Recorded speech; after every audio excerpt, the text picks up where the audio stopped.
I am Dr. Shiram, and today I'll be presenting this case of complex high-risk PCI in a terminally ill patient.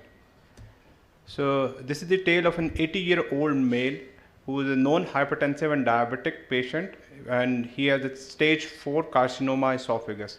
He underwent gastroesophagectomy about 2 years ago, followed by chemotherapy. And recently he was found to have metastasis in lungs and the bones. He had a past history of double vessel coronary artery disease with PCI to LAD and RCA in 2004. Now he presented to us with recurrent chest pain for the last 24 hours. On examination, he was an elderly cachectic male with a blood pressure of 110 by 70 millimeter of mercury, and his chest auscultation revealed occasional crackles at the bases with reduced breath sounds of the right base. An ECG revealed deep T-wave inversion in the chest leads consistent with the Wellens pattern, and the biochemical profile was unremarkable except for the raised troponin. His echo revealed moderate LV systolic function with ejection fraction of 40%, and there was mild pleural effusion on the right side. The coronary angiogram was done that revealed triple vessel coronary artery disease and the left mainstem disease. So this was the coronary angiogram of this patient. As you can see that there was a distal left main critical disease and the critical ostial disease in the circumflex and the critical disease in the ostium of the LAD. And there was also a clot that is visible in the ostium of the circumflex and the LAD. And this is another view that shows the critical disease in the left mainstem, and the stent in the LAD was patent. His LV sinus showed moderate LV function, and the right coronary artery revealed critical disease in the PDA. The case was discussed in the heart team meeting, and he was considered not suitable for CABG owing to the limited life expectancy and the metastatic carcinoma esophagus, having the bone and the lung mets. So he was placed on medical treatment and was observed in the coronary care unit. However, he had recurrent symptoms despite optimal medical treatment, including the heparin and the isocat infusion. After detailed discussion with the family, since his family, there were a lot of doctors, his daughter was a gynecologist and there were other doctors in the family, so they were also pushing about the intervention if any possible. So after explaining the risk and benefits, the high risk PCA was offered. Now, how to go about it? So after detailed deliberation and considering the definition criteria, since there was a distal left main bifurcation disease and the side branch stenosis was more than 70%, the lesion length in the circumflex was more than 10 millimeter. It also met the other criteria involving the thrombus containing lesions, and there was a chunk of calcium as well. So the DK crush was planned with the insertion of IABP, and the rota was considered to be in backup if at all needed. Anesthetists, perfusion and cardiac surgeons, they all were taken on board considering the very high risk PCI. So after IABP insertion, the 7th French sheathless entry was made using the XP3 guide. So this was the initial picture. Then the wiring was done, the BMW was parked in the circumflex and the run-through wire was placed in the LAD. And after wiring, this was the picture that showed the critical disease in the LMS, ostium, circ and the LAD. Initial pre-dilatation was done with 2 into 15 millimeter balloon in the LAD. And the LMS to LAD, again, the pre-dilatation was done with the same balloon, and the circumflex was pre-dilated with another 2 into 20 millimeter semi-compliant balloon. The kissing balloon inflation was done with 2 15 millimeter balloon in LAD and 2 into 20 millimeter balloon in the circumflex. And this is on the right side, the picture after this kissing inflation. So considering the calcium and the possibility of difficulty in crossing the equipment across the into the LAD, so the non-compliant balloon pre-dilatation was done with 3 into 15 millimeter balloon in the LAD, and it was again the LMS was also pre-dilated with the same balloon, and the circumflex was also pre-dilated with the 3 into 15 millimeter non-compliant balloon. Then the stent was positioned across from LMS to circumflex with a crushing balloon parked in the LED. The stent was deployed. This was 3.5 into 23 millimeter stent in the circumflex, and the 3.5 into 15 millimeter crushing balloon was parked distally in the LED. This is the crushing balloon. After that, the circ stent was post-dilated with 375 into 20 millimeter non-compliant balloon. It was then crushed with the 3.5 into 15 millimeter NC balloon that was already parked in the LED. Later on, the step crush was done with 4 into 20 millimeter non-compliant balloon. This was the picture after the step crush, and then rewiring was done in the circumflex branch through the proximal struts. The strut opening was done with the 2 into 15 millimeter balloon, and after that the kissing balloon inflation was done with 3.5 into 15 millimeter NC balloon in circumflex and 375 into 15 millimeter non-compliant balloon in the LED. The initial circumflex wire was removed, and then after the kissing balloon inflation, you can see that there was a dissection in the left main stem. So immediately the stent was placed from LMS to LED. The stent is being positioned, and this, as you can see in this picture, this was the size of 3.5 into 38 millimeter stent that was deployed from LMS to LED, and this was the result after stent deployment. Later on, the port was done in the left main stem with 5 into 8 millimeter non-compliant balloon, and distal optimization was done in the LED. The LMS to LED stent was overlapping with the previously deployed stent, and this the dot was done with 375 into 15 millimeter non-compliant balloon. Circumflex was again rewired using another wire, and the previous circ wire was removed.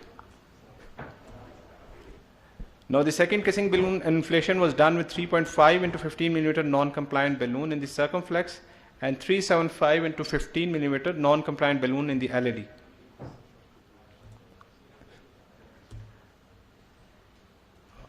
The final port was then done with 5 into 8 millimeter non-compliant balloon. And this was the final result after doing the final port.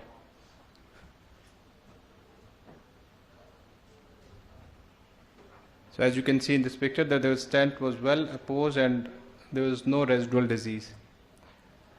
The patient remained well afterwards, and he was pain-free, and there was no complications after the procedure. The IABP was removed on the same day, and he was discharged on the third day of admission. So the take-home messages are that it's never too late and it's never too old for the percutaneous intervention. Like in this case, he was a terminally ill patient with metastatic malignancy, and he had presented to us with acute coronary syndrome. And the family was also insisting, so we had to undergo this complex high-risk procedure in this terminally ill patient. So this can be contemplated if indicated, and it's a very viable alternative to CABG in high prohibitive risk cases.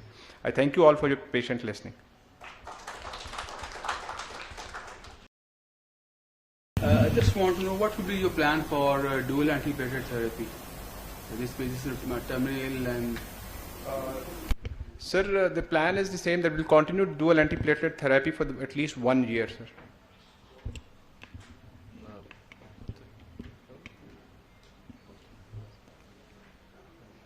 I think the question of antiplatelet would come if we had a hemorrhagic tendency. Yes. So if that's not the issue, so probably it's not the issue. So what is the step crush and the pot, sir? What is the difference?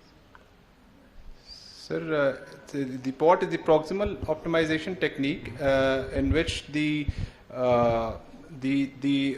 area that is proximal to the bifurcation, that is dilated, and it helps us in rewiring and through the in the side branch. and the step crush is done so that the stent is properly crushed against the wall, so that it also helps in the wiring of the side branch. Because if it's not properly crushed, there is a possibility that the wire can go through the struts, behind the struts, into the side branch, and there will be difficulty in crossing the balloon into the side branch. Yeah, that's the reason I asked this question, because the aim of POT is to make sure that the carina splays and the origin of both the vessels become very obvious. So if you balloon across it, the circ would osteo would become kind of straight. It would not flail out like the POT. So POT actually helps in the recross. So people do call it step crush, but it is all the same thing as a POT. Because I thought I saw your balloon was across the circ, that's why I asked this. I think this step crush should also be proximal to just short the carina, so that actually helps the crossing over, and I think it's a really great case. In fact, people would do a DK crush even if it's not a very terminally ill patient. But and is it a routine for you to put balloon pump for complex left main? So we do not generally put this IABP in routinely, but yes, in cases who have low ejection fraction, whose LV is down, or the cases like this were sick patient, so we put IABP in those cases. Routinely, we do not put in every case. Actually, sir, this patient had a low ejection fraction. That was the main reason of putting in the balloon pump. And our plan initially was to do an SKS. Because of the low EF and the terminal illness of the patient. And we initially took 2 stents and deployed them simultaneously. But in the 7 French guiding, our second stent got stuck and got deformed after placing this. So then we changed the strategy to DK crush. You can also do maybe an SKS by having 1 balloon, 1 stent. And you can do that in 6 French also. So, you got to be just very precise about those things. But, it's because with the thrombus there, lots of people may not consider multiple inflations like the DK crush because, it is there. And to be honest, if patient is a high-risk case, I sometimes start upstream, very low dose inotropic support. And which, if you suddenly BP drops for any reason, it takes a little while before the nurse can get these things going. So if you start at very low dose, you can just up the dosage. In fact, Antonio Colombo always keeps a syringe of diluted NORAD on the shelf. He just injects a few cc into the coronaries, and that gives out the blood pressure, and you can salvage a bad situation. It's a great case. पर यार ये आपने बहुत sensitive point मेरा छेड़ दिया, ये जो 7 फ्रेंच और वो चक्कर है, ये तो दिस इज ये मैं इसलिए कह रहा हूँ कि मैं तो 99.9% 6 फ्रेंच ये जो कॉन्सेप्ट है guiding support, I personally don't agree with it. 6 French से आई डू SKS एवरीथिंग. ये जो इसका होता है EBU, प्रॉब्लम इज़ कि आप रेडियल से हमारे औरतों को और जितने टर्मली हो 7 French is a bit uncomfortable, और उसकी जो शीट्स हैं वो भी अब आपने देखी. शुनमाई इज़ प्रॉब्ली बेटर देन टेरोमो, हम टेरोमो यूज़ करते हैं, और शुनमाई की जो वायर है वो बहुत अच्छी. तो I am training the fellows और उसमें कि ये वाली sheets do make a difference. 6 French से आप एक के बाद दूसरे स्टैंड्स ले जाएं, never had a problem. You just need to put it in the coronaries and then pull it back rather than guide के अंदर exchange ना करें. So why did you have a problem with 7 French? कौन सा guide था ये internal? 7 French guide था sir, जो नॉर्मल गाइड होता है सर, वो हम बलून बैट टेक्निक से एंगेज करते हैं सर. जब हमने सर्क का स्टेंट प्लेस कर दिया ना सर, तो दूसरा स्टेंट लेके गए. बट बिल्कुल जब हम गाइड के टिप के करीब पहुंचे तो वो स्टेंट आगे नहीं जा रहा था. And it got deformed, so I pulled it back. Sometimes the wires crisscross. That is probably a reason why this doesn't happen. Yeah, a guider can kink. The only thing I got stuck, because this is also a learning point that I learned at my own thing, कि जहाँ मैं micro ये जो MC catheter को track करना चाह रहा था, because बड़ी मुश्किल से वो 120 डिग्री वाला या 90 डिग्री वाला यूज़ किया अपनी तरफ से, सोच के कि फाइन क्रॉस नहीं है तो चलो सुपर क्रॉस ले लो, लेकिन वो उसमें से तो बलून ही नहीं 6 फ्रेंच में से जा रहा था. बिकॉज आईडी जो फाइन क्रॉस की है उसमें आप ट्रैप कर सकते हैं, 2 millimeter, लेकिन super cross से नहीं कर सकते. This is again we put it on the masters as well. That's the only time I really got stuck, because आपने इतनी मुश्किल से side branch access ली micro catheter से 6 French से, और आप समझ रहे हैं कि जी trap कर लेंगे, जब balloon डाला वो अंदर ही नहीं जा रहा. वो इसलिए कि सुपर क्रॉस की, तो इसमें बस होता है कि जब आप माइक्रो कैथेटर्स यूज़ करें, उनकी external diameters OD diameters different हैं, तो उसके लिए फिर आप अगर सुपर क्रॉस यूज़ करें तो फिर आप यूज़ करें 7 फ्रेंच.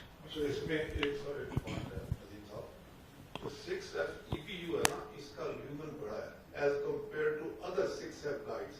थोड़ा सा हाँ, this is the reason you can put 2 stands together in that. I have used it. But if you are using, if 6F EPU नहीं यूज कर रहे, दूसरे गाइड यूज कर रहे, तो फिर आप दोनों स्टैंड इकट्ठे नहीं कर सकते.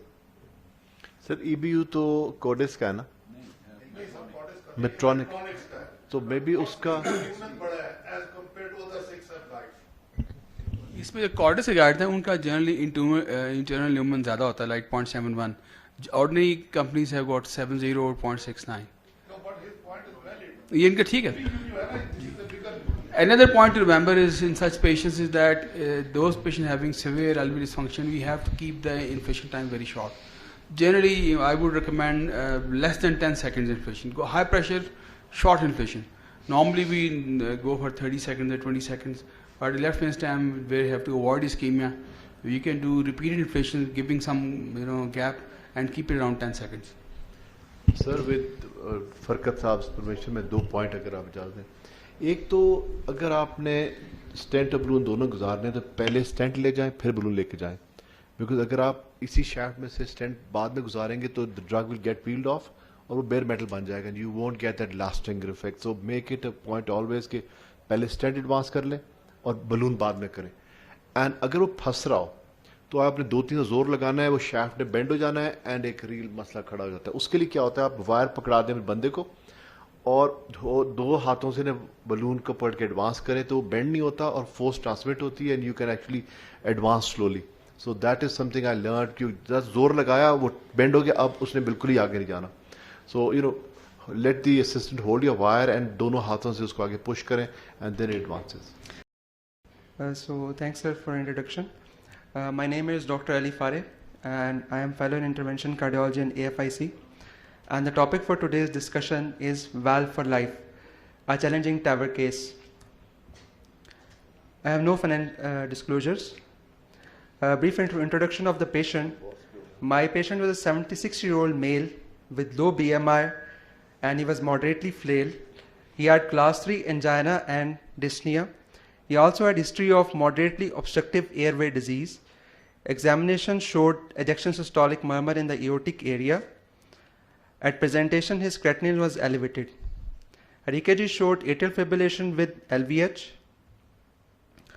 His echocardiogram was done, which showed upper borderline LV with moderate systolic dysfunction and EF of 35%. He had trileaflet stenotic aortic valve with very severe AS and moderate AR. He also had mild to moderate MR due to mitral annular calcification. His angiogram was done, which showed moderate disease in mid-LAD. His MPI scan showed EF of 28% and it also showed mild infrabasal ischemia. This is the clip of his echocardiogram. As you can see, there is moderate global dysfunction and EF is around 30 to 35%. And there is also moderate LVH. Echocardiogram was done and you can see the LMS is normal. Circumflex is dominant. There is moderate disease in mid-LAD. There is also mild ostial stenosis in diagonal. And as you can see, the RCA is non-dominant and it has mild irregularities. And you can also appreciate that there is quite a bit of calcium in the aortic valve. Because he had class 1 indication for AVR, we calculated the surgical risk scores. He had STS score of 6.34 and Euro score above 8. So he was intermediate to high risk for surgery. So after discussion with patient, attendant and cardiac surgery department, we proceeded with cardiac gated CT angio with femoral vessel runoff to evaluate the possibility of TAVR. His mean diameter of annulus was 26. That was at the upper borderline of a 29 balloon self-expandable valve and at the lower border of 34 size valve. However, as you can see, the left and non-coronary sinuses were quite good sized. However, right coronary sinus was small. So that made him quite ineligible for 34 size valve, and that was at the borderline of the 29 valve. However, the right coronary ostium was quite high. It was above 15. So that gave us good safety about the procedure. Left coronary was also above 10 millimeter. It was about 15 millimeter. LVOT and STJ were both above 2 centimeter. Ascending aorta was non-dilated. Annular angulation was conducive for TAVI. His iliofemoral axis was quite non-tortuous with minimum calcium. So we decided for a 29 valve size for this patient.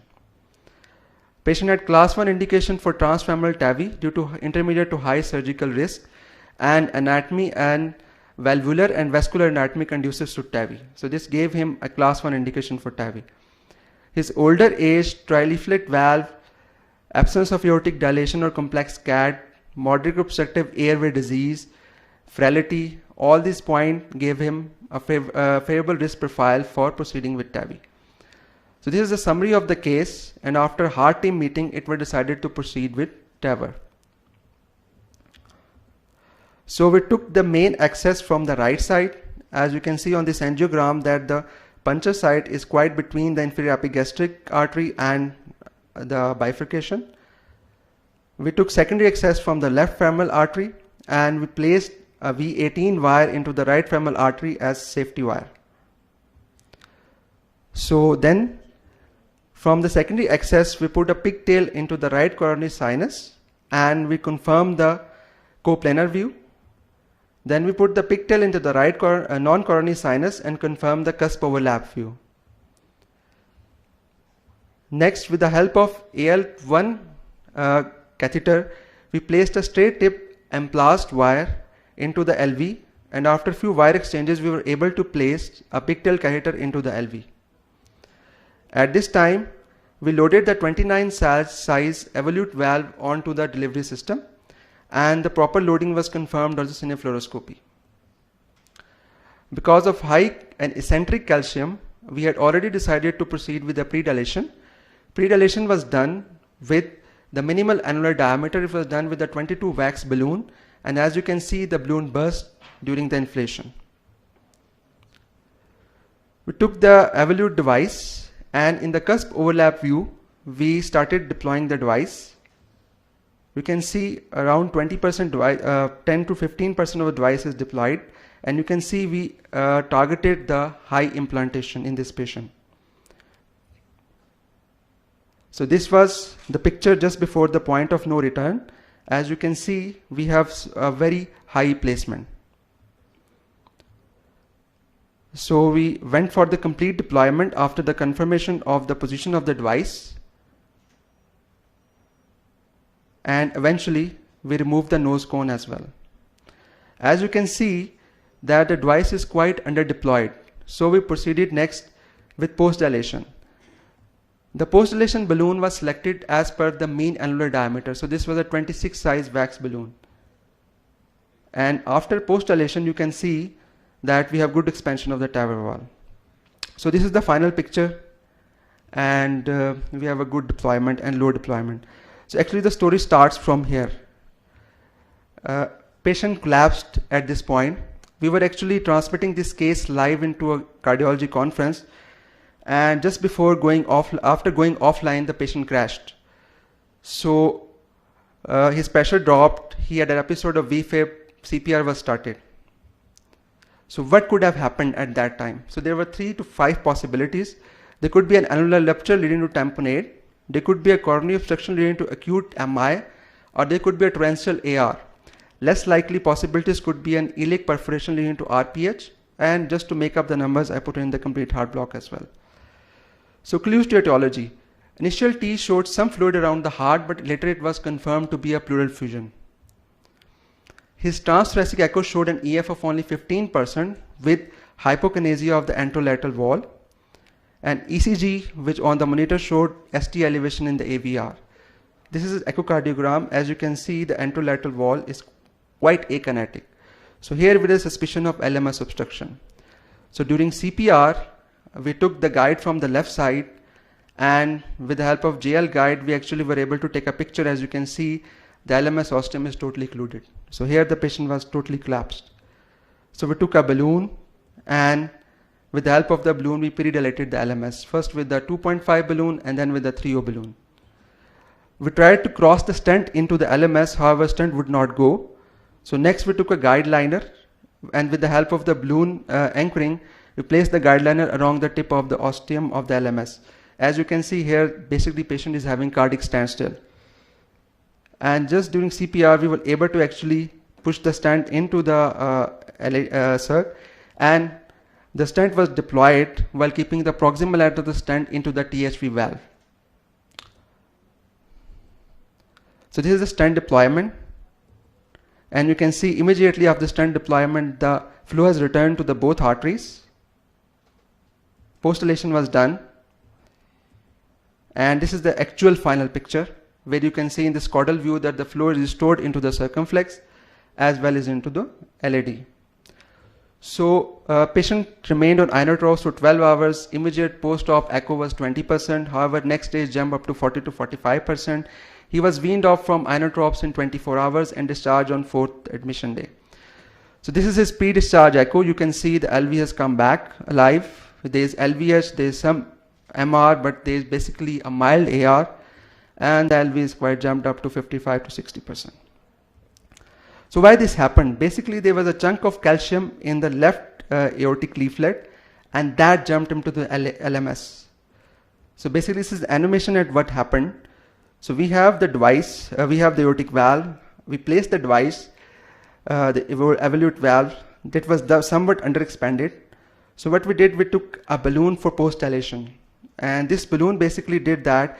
It pushed up the left leaflet into the aortic sinuses. As you can see, the left leaflet is pulled up into the sinus, and it has led to the ostial pinch of LMS. So next we took a guiding catheter. We were able to wire the circumflex, and this was a 0.04 soft wire. We pre-dilated the LMS. Stent could not cross. So next we took a guide liner with the help of balloon anchoring, and then we were able to place a stent across the device into the LMS toward the circ. The device was inflated. After post-dilation, we had good final picture with patent LMS. So basically, I would just like to share this last clip. On the left, you can see the echocardiogram of the patient just before the device deployment. And you can see the EF was 35%. He had severe AS, which had been lingering because surgical turned down for last 2 to 3 years. And on the left, we have a very good left ventricle after the TAVR procedure. So a bit controversial statement, but just to emphasize the importance of structural heart disease in Pakistan, we don't know whether the stents work in stable ischemic heart disease. We had trials like Courage, Ischemia, and Orbita, which says that the stent don't work in stable ischemic heart disease. These devices, TAVR devices, we have bulk of data which show that they work not only in high risk and prohibitive risk patient, but they also work in the low risk patient. So this basically requires a massive emphasis and infrastructural development for the development of the structural heart disease in our country. Thank you. आपकी जो original presentation थी, yes sir, उसमें आपने ejection fraction अच्छी बताई थी? No sir, it was 35%. Patient had been having AS for last 2 years, and he was actually admitted with LVF. So was it low flow, low gradient AS? No, he still had very good gradients. He had EF was quite down, but he has still EF was like 28% on MPI scan. Still he had good gradients, but not low flow, low gradient. His LV, he still had life. It was generating enough energy to produce those gradients. Actually, EF was 35 before procedure, but when LMS went down, it jumped down to 10 to 15%. And we were basically blown up at that time. So this is one of the cases where valve can cause coronary obstruction. Yes, sir. Exactly. Exactly. So what about the balloon rupture originally? How did that happen? So that basically, actually, we were just about reach the nominal pressure at that time. Actually, there was, actually I had the slides in here, but what actually happened was that our left sinus was quite accommodative for that valve size. Our coronary height was also quite good. But what happened was that the left leaflet was quite bulky. It was quite calcified. It had eccentric calcium. It had calcified tip as well. And when we ballooned it, especially in that post-dilation picture, that calcium went up toward the LMS. So basically the problem here was that usually when before deployment of this valve, we have prolonged procedure planning, and we select these cases only if they have good sinus of valsalva diameter or a good coronary height. So this patient had good heights on the left side and good sinus of valsalva, but still because the leaflet was so bulky and calcified that this complication still occurred. So that was one of the cases where you do everything, you have good pre-procedure planning, but still complications can happen. मैं एक comment कर लूँ please? देखिए इतनी ऊंची coronary में मेरे ख्याल में cusp cannot reach. It's just my feeling. And when you like inflated the whole valve, तो उसमें भी देखिए बाकी aorta coronary में भी एक angulation होती. Yes sir. So इसमें कोई शक नहीं कि the coronary got pinched because of that inflation, and you inflated well because पहले भी आपने देखा था कि balloon rupture हो गया था. Yes sir. So it had to be inflated to expand it properly. So I have a feeling कि वो coronary के अंदर ही एक angulation आई है जिससे शायद flow बंद हो गया हो. That's my own feeling because the balloon. And not just this cusp probably didn't reach as far. That's just my feeling. Sir, actually, extreme sorry to cut you. Basically, because of shorter time, I could not show that picture. I had this picture in the slide, which I mixed. चलें आप ठीक कह रहे होंगे. मैं सिर्फ बात पूरी कर लूँ. Yes, sir. दूसरा जो है ना, because now that this TAVI is being done in low risk patients, so अब it's very important that we have designs जिसमें कि आप coronary access कर सके. Because these people are going to have a younger age, and they're going to be now valve in valves also, because these are tissue valves. Some of these tissue valves and towers tend to do, आपका तो बड़ा experience है आपका और फरकत आपका भी कि towers के जो tissue valves, they tend to do much better than the surgical tissue valves for some reason. But I think these are things which have to be kept in mind, because now that the low risk patients are being taken in for tower, that the thing in the future is that coronary access should be maintained and one should be ready for valve and valves. What was the coronary angiogram before? Sir, I actually showed there was just a moderate disease in the LAD, which was left as such. अच्छा, मैं एक थोड़ा सा comment यही I would back him. I think coronary cusp by itself अगर जाके occlude कर देगा, एक तो आपकी soft wire आपने use की, how you going to get the wire across that obstructed thing. Usually यही होता है कि वहाँ प्लाक या कुछ, हमारे साथ भी होता था शुरू में हमारे होते थे. एक इशू ये है कि जब आपकी मॉडरेट डिजीज एलईडी में हाई रिस्क पेशेंट है, आप टैबलेट कर रहे हैं, हम लोगों के पहले तो हम एक ही वक्त में कर देते थे, anything 50% above we would fix it and then do the thing. उसमें फिर आया कि भाई नहीं अलग अलग, तो फिर एक हफ्ते बाद हम करते थे, पहले कॉर्नरी कर ली या जो. इसमें आपके लिए तो वेरी गुड आइडिया कि आप आईवस कर लेते, और वो जो मॉडरेट आप कह रहे हैं मुझे तो you don't know. I mean, अब कल वो बढ़ गई, फिर उसके अंदर से जाके उसको करेंगे. तो ये जो moderate disease, anything which is moderate in LAD or left main, I would always make sure कि FFR IVS and then fix that as well जब before TAVR. Yes, after then TAVR. in some cases people put stents beforehand in a coronary artery.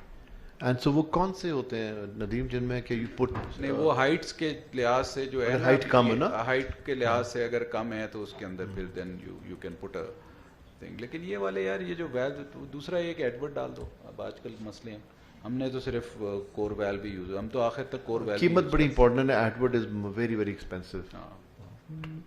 लेकिन वो Turkish valves है ना, I think we should have indigenous नस्ट वाले अब बना देंगे तो फिर आप लोगों का देखिएगा कितना ज़बरदस्त यहाँ प्रोग्राम चलेगा.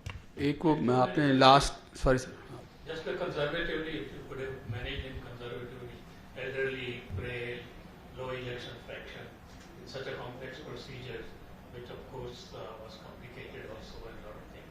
However, just putting them on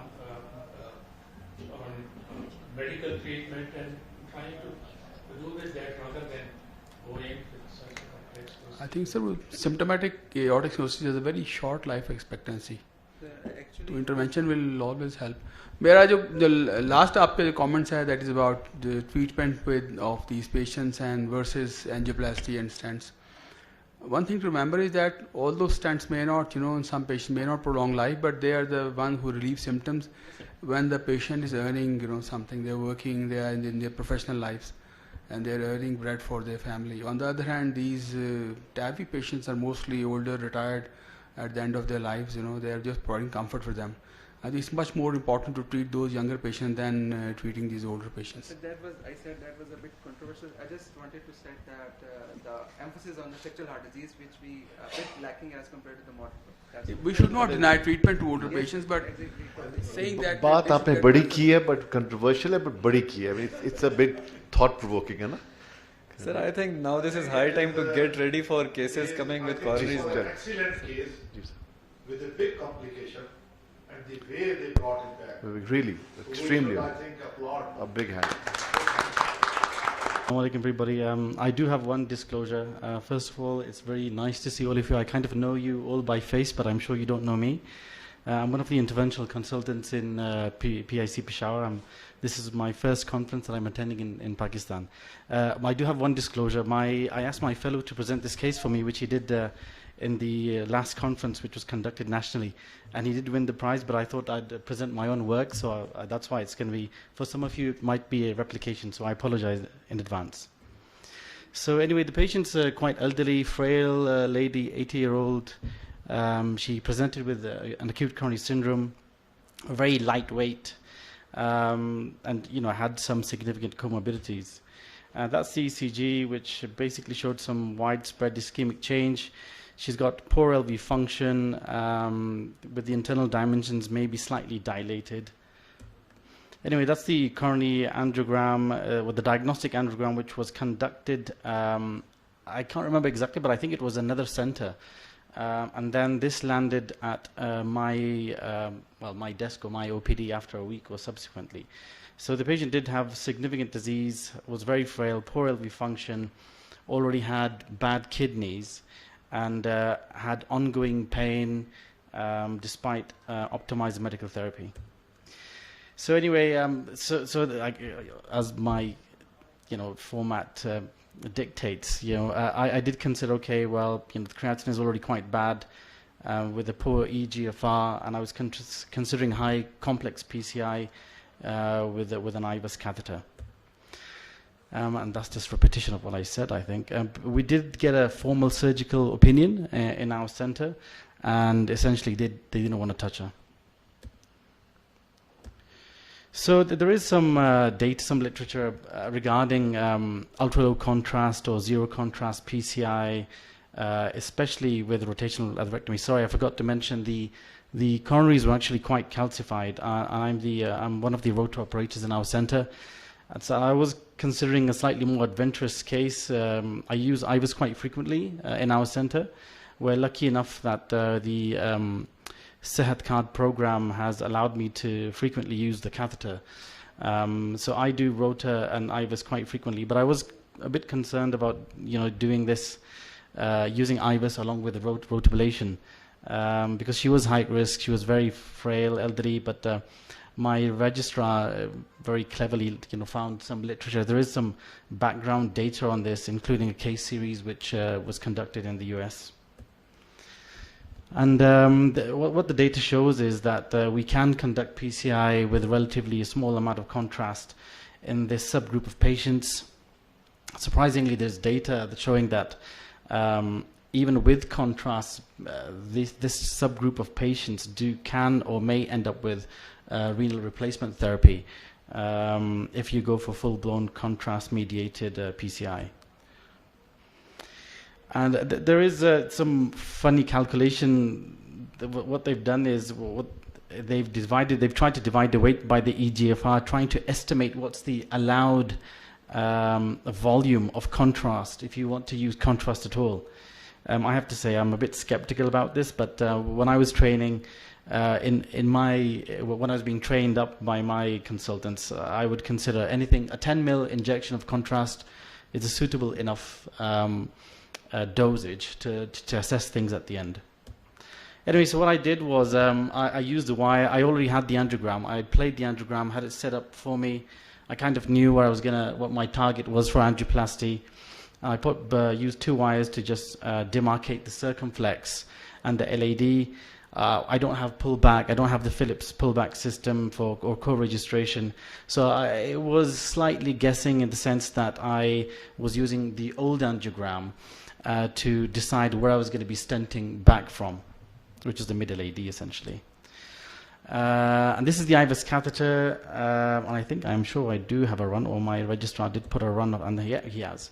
This is the pre-run.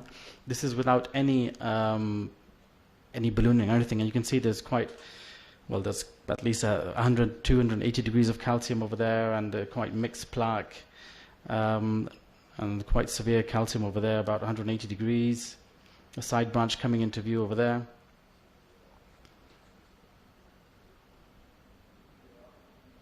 I'll just let this run.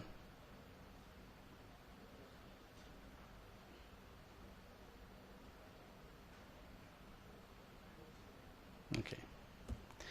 And these are some still pictures. And what this has showed is that, especially the second picture, is showing that there's 180 degrees at least calcium in I think in the mid LAD this was. And we got some reference images about the distal sizing of the LAD along with the left main reference. My plan was to essentially come back from the mid LAD back into the left main. Initially I did consider trying to land it in the body of the left main, but then that didn't make a lot of sense to me at all, because there was no way I could tell that. So I decided that I'll just cover the whole ostium and ignore the circumflex. And just to demonstrate, really, just to make sure that we're not making it up in my mind at least, I usually, for especially calcific vessels, I just go straight up for NC balloons. I don't use SC balloons, and there was obvious dog boning, and I just, from that point, I decided to go to rota. This looks like a slightly bigger burr, but I did my usual practice is I like to use a smaller burr first. I like to use a 1.25 burr first, just to get a feel of what the lesion is like, how the patient's going to behave, and then after that I upgrade with the burr.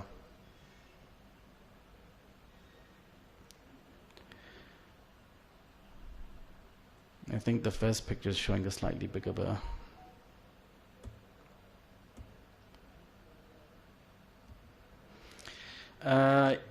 Right, what am I trying to find here? Oh yeah, okay, so following the rotablation, rotational atherectomy, I did do another one.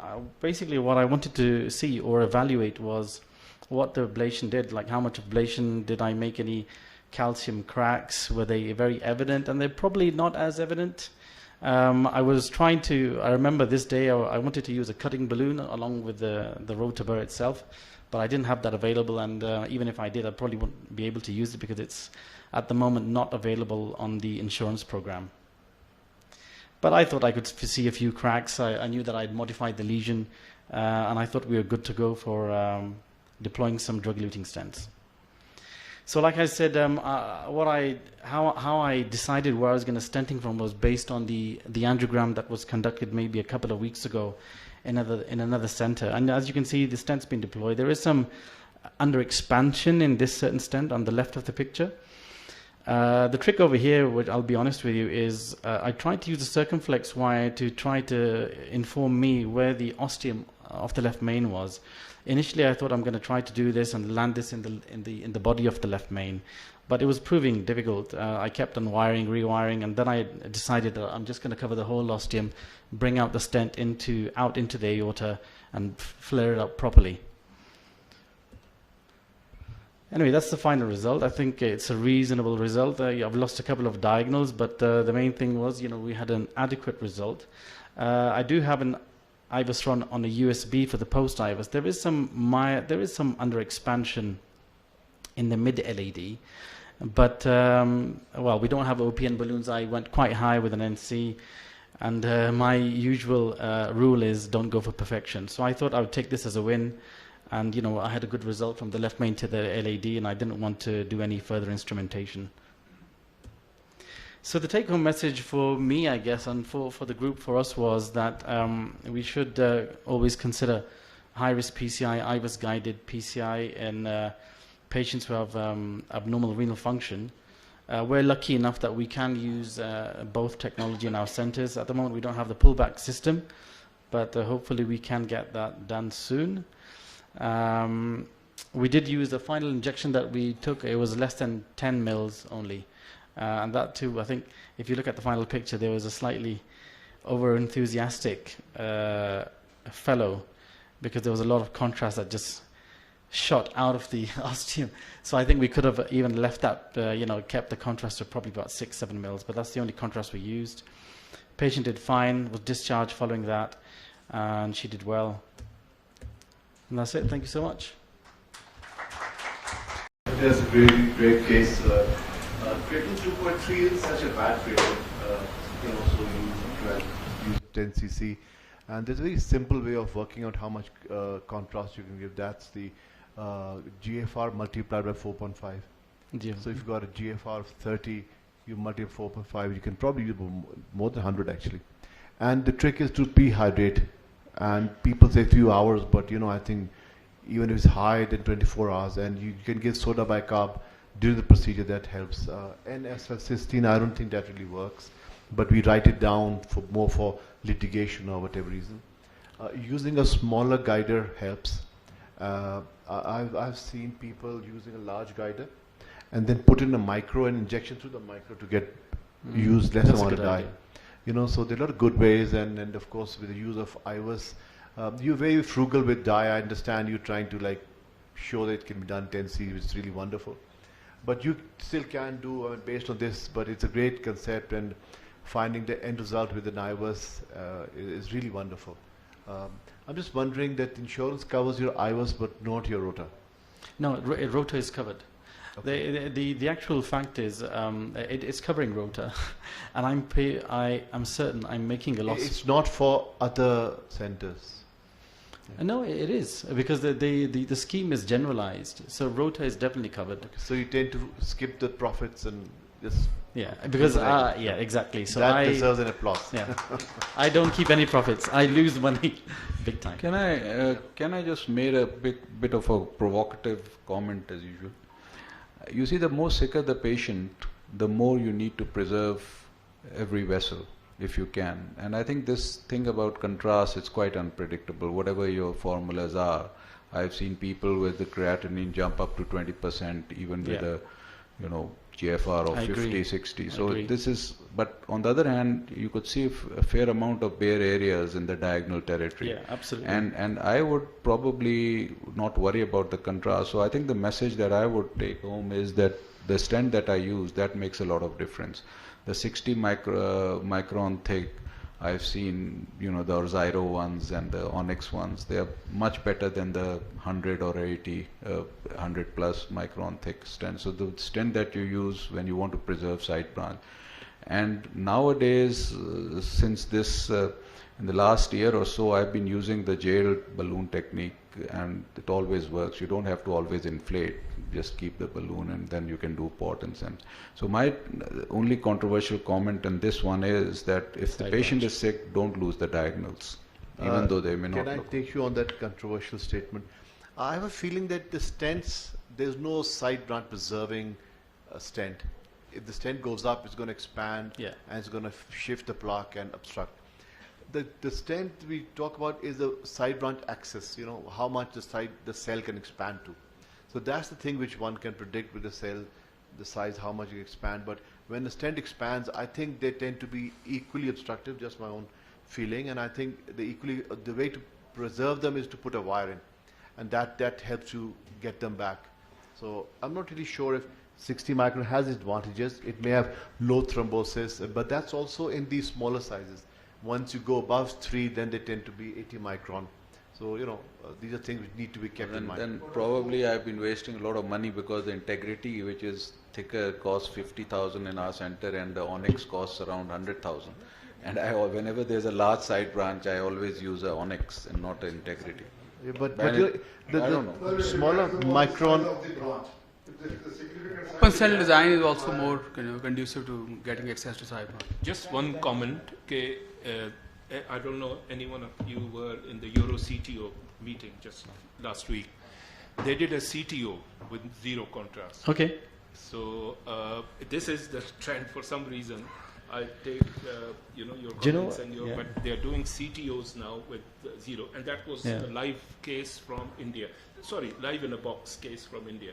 I'm sure they tested with. Actually, Dr. Alamgir, I was actually planning not to inject any contrast. Hello. And so what happened was my colleague that I'm sure you know, Ali Raza, who I think knows you very well, he said, come on, just give us some contrast. I was like, there's no need. The patient's hemodynamically stable. We've done IVUS. There's clearly flow. She's not, she's fine. But he actually convinced me to get a bit of contrast to present. I was like, okay, fine. I think we must keep in mind that when we do these cases, we're not doing them from conference. We're doing them for the patient. Yeah. So I keep my residents keep on saying we're not doing this for a conference. This is a very important point. Yeah. Yeah. But cost prohibitive, because you have to use IVUS, you have to have a pullback if you want to know the exact length of the stent.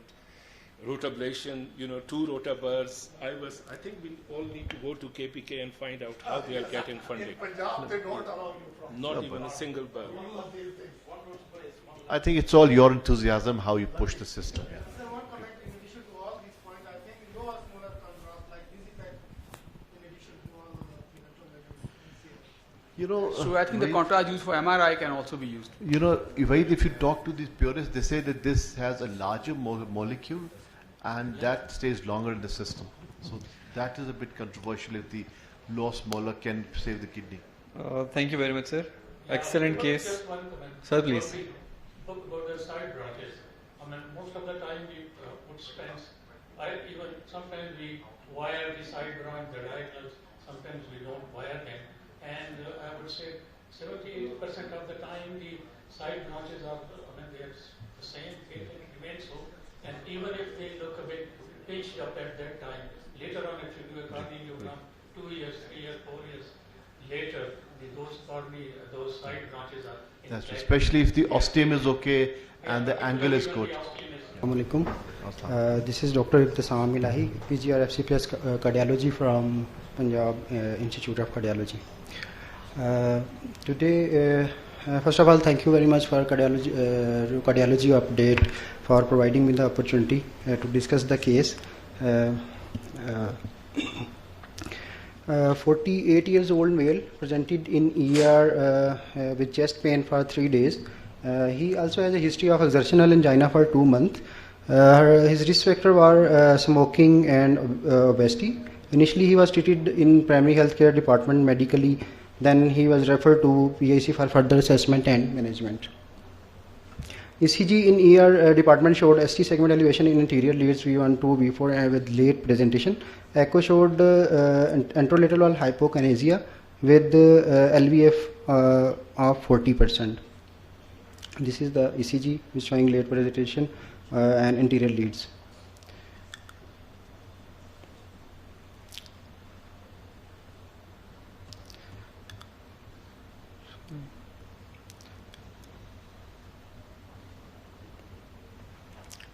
Sorry. This is the coronary angiogram which is done in lab, which shows total ostial LAD and normal LMS with normal bifurcating and normal, and SERG was normal.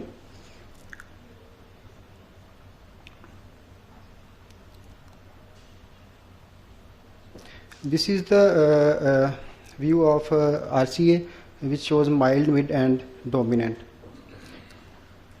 Coronary angiogram shows total ostial LAD occlusion and distal vessel filled retrogradely RCA collaterals. SERG was normal and RCA was dominant in mild mid disease. PCI to LAD / surgical management was advised due to ongoing ischemia and patient refusal for surgical intervention. PCI to LAD was planned as a shared decision.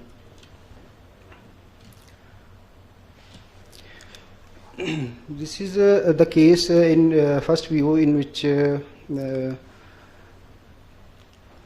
total ostial occlusion and the BMW was passed to the LED, and it is ballooned with 215 mm. So this is the next slide, which shows stent is being deployed. 3 into 24 mm disc implanted. This is the post stent view. So here we have got the complication. First was sir was normal. It was not dominant, but it was normal, and it was quite good. So there is a no flow in the left circumflex. So this is just the literature showing abrupt closure, abrupt vessel closure during coronary intervention is defined as abrupt cessation of coronary flow to TME 0 to 1 flow before or at less than or equal to 5 mm distal to the lesion in an artery in which PTC was attempted, where there had previously TME grade 2 or 3 flow prior to the procedures. There are the risk factors for abrupt closure vessel. Commonest are proximal vessel tortuosity, diffuse lesions, pre-existing thrombus, degenerated vein graft, extremely angulated lesions, unstable angina, multivessel disease, and female gender chronic renal failure. Common causes are chronic dissection, intracoronary thrombus formation, native thrombus, atheroma or embolization, air embolism, coronary no reflow, and coronary vasospasm. Prevention: maintain ACT activated clotting time greater than 300 throughout procedure. Make surface interface is free of air. Avoid high pressure balloon dilatation or stenting. Avoid unnecessary post dilatation, very long stents. Use distal protection devices in vein graft, PCI. Be careful when retrieving delivery after stent implantation. These are the management, and I have got the summary of abrupt vessel closure management.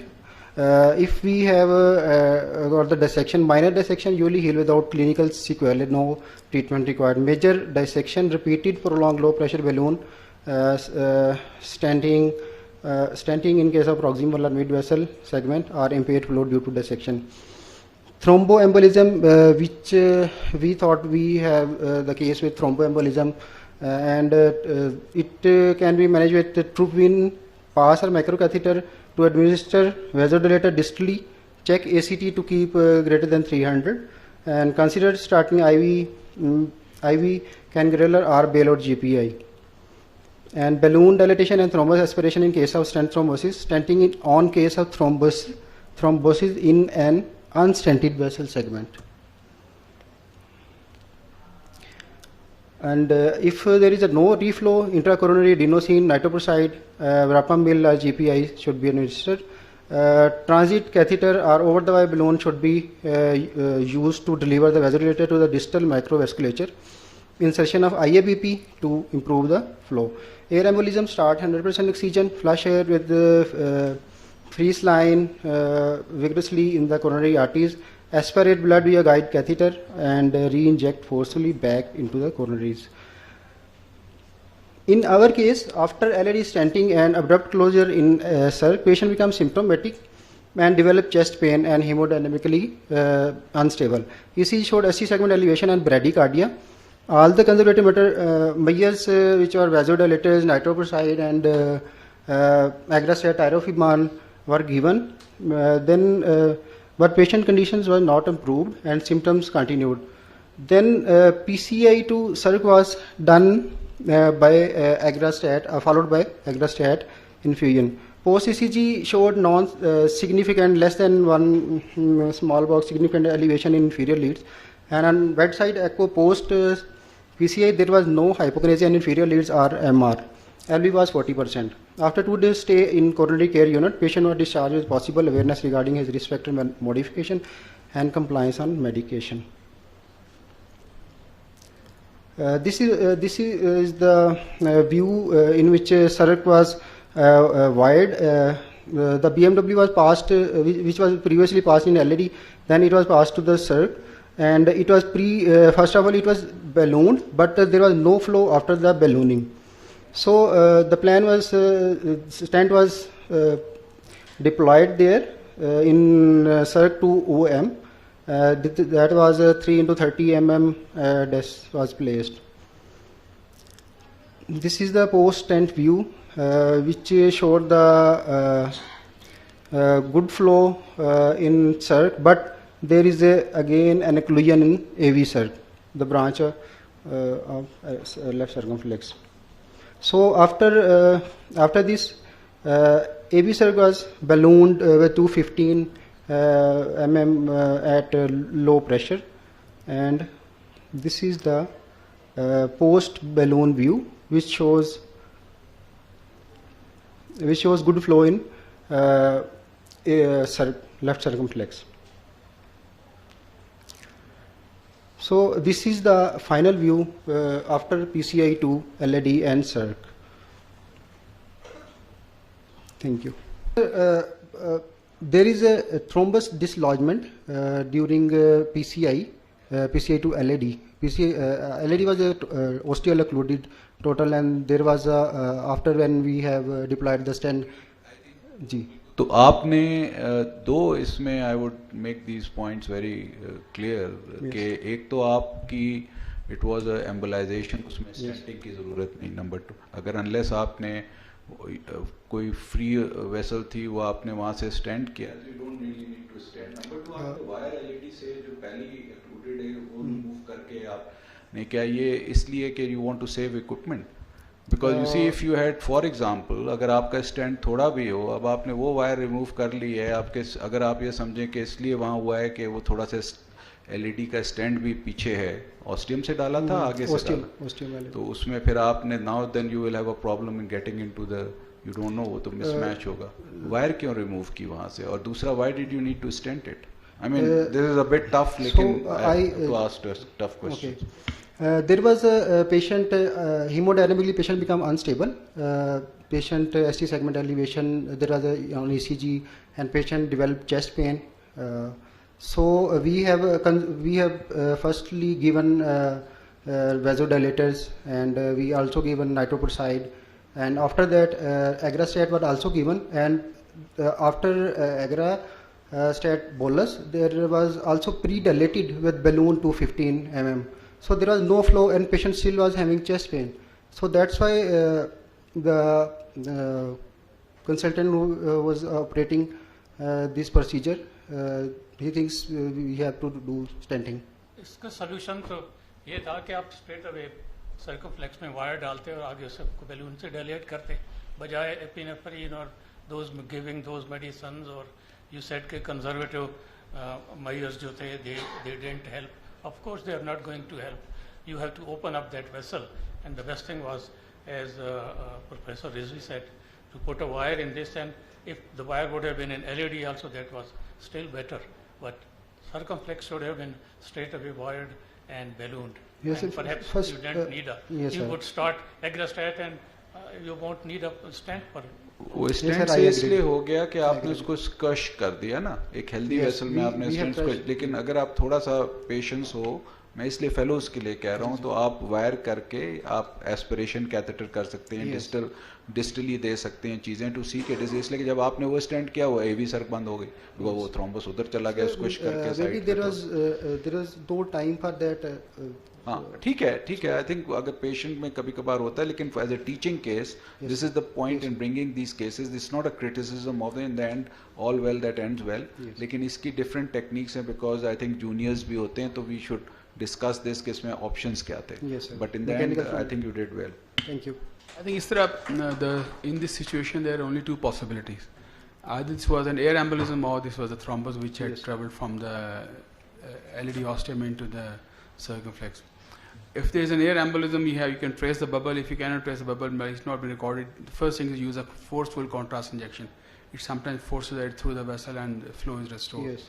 Secondly, of course, if the thrombus, the best thing to do, as he said, was thrombus aspiration. Thrombus aspiration. And standing should have been the last resort. But anyway, all is well that ends well. Thrombus aspiration. यार Bilal 30-second comment please. मैं चुप करके बैठा हूँ sir. पहले तो मैं आपसे पूछूंगा Sorry, sir, I want to answer that. Thrombus aspiration, as I told that it's a time consuming. We have to arrange the thrombustor aspiration thrombustor, and secondly, patient was critical at that moment, and thirdly, it's I remember it's a 2B indication. We should go class of recommendation 2B. We should go with the mechanical thrombectomy also. I agreed. A great comment. नहीं लेकिन sorry एक minute, ये तो आप उल्टी बात कर रहे हैं ना, अब आप फिर और कंट्रोवर्शियल कर रहे हैं. आप ये कह रहे हैं कि थ्रोम्बस एस्पिरेशन में एस्पिरेशन इज 2B और स्टेंटिंग जो है वो क्लास 1 है. I am not saying class 1 indication is stenting. I am keeping this on last option. यार बिलाल मेरा कमेंट रह गया यार. Thrombus is a normal vessel. Sir, your final. What about my comment? Sir, your final comment, please. हाँ please. अच्छा, एक तो आप देखें कि एंजियोप्लास्टी में कहते हैं स्ट्रोक इज अ कॉम्प्लिकेशन. वो कहाँ से हो जाती? कभी सोचा है where the hell does this bloody thrombus get in the brain? होता है कि if you have a thrombotic lesion, आपने बलून को जब पुल बैक करते हैं पूरा नीचे नहीं आने देते, you pull back the thrombus, वो जब aortic valve सामने आता है, it shoots up.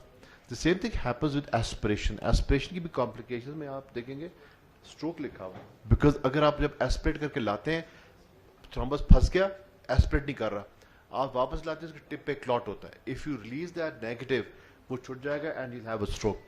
दूसरा जो मैं बता रहा था कि देखिए कई चीज़ें जो है ना नो फ्लो के अंदर मेंशन नहीं है, विच इज वेरी इंपॉर्टेंट. हम नीचे पूरे बंद वेसल है उसमें चीज़ें डाल रहे हैं, जब नीचे जा ही नहीं रहा उसका फ़ायदा क्या होगा? So one the best thing is कि आप उसको आइनोट्रोपिक सपोर्ट लगा के take the pressure really high and that pressure itself will get the flow down. And दूसरा कि इसी को नेगेटिव करके ना ब्लड को inject back in the artery, जैसे वो आप एयर एम्बुलेंस की बात कर रहे हैं ना कि इंजेक्ट ब्लड एस्पिरेट करके इंजेक्ट करें आर्टरी में, and that will flush out that gelatinous material जो भी है and improve the flow.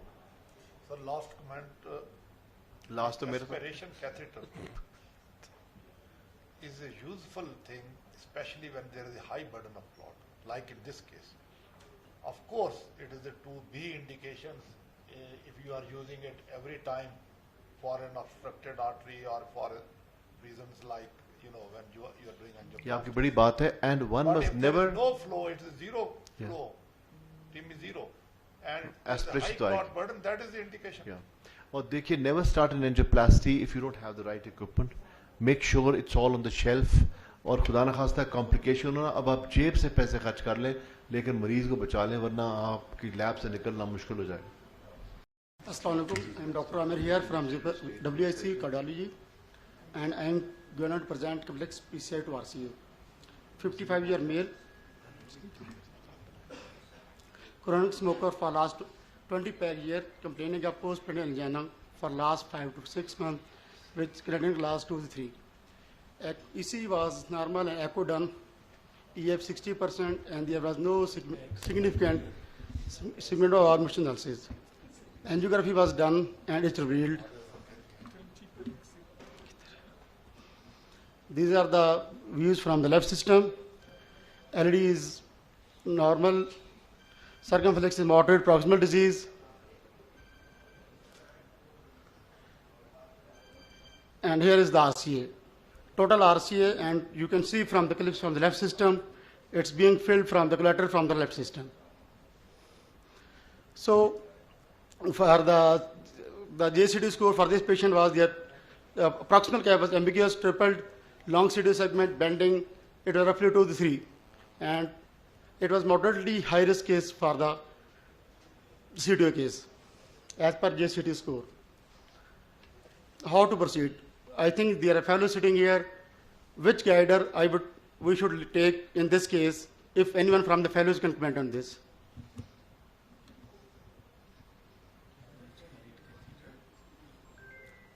Nobody? Okay. And which guide? And is there need of any supporting catheter?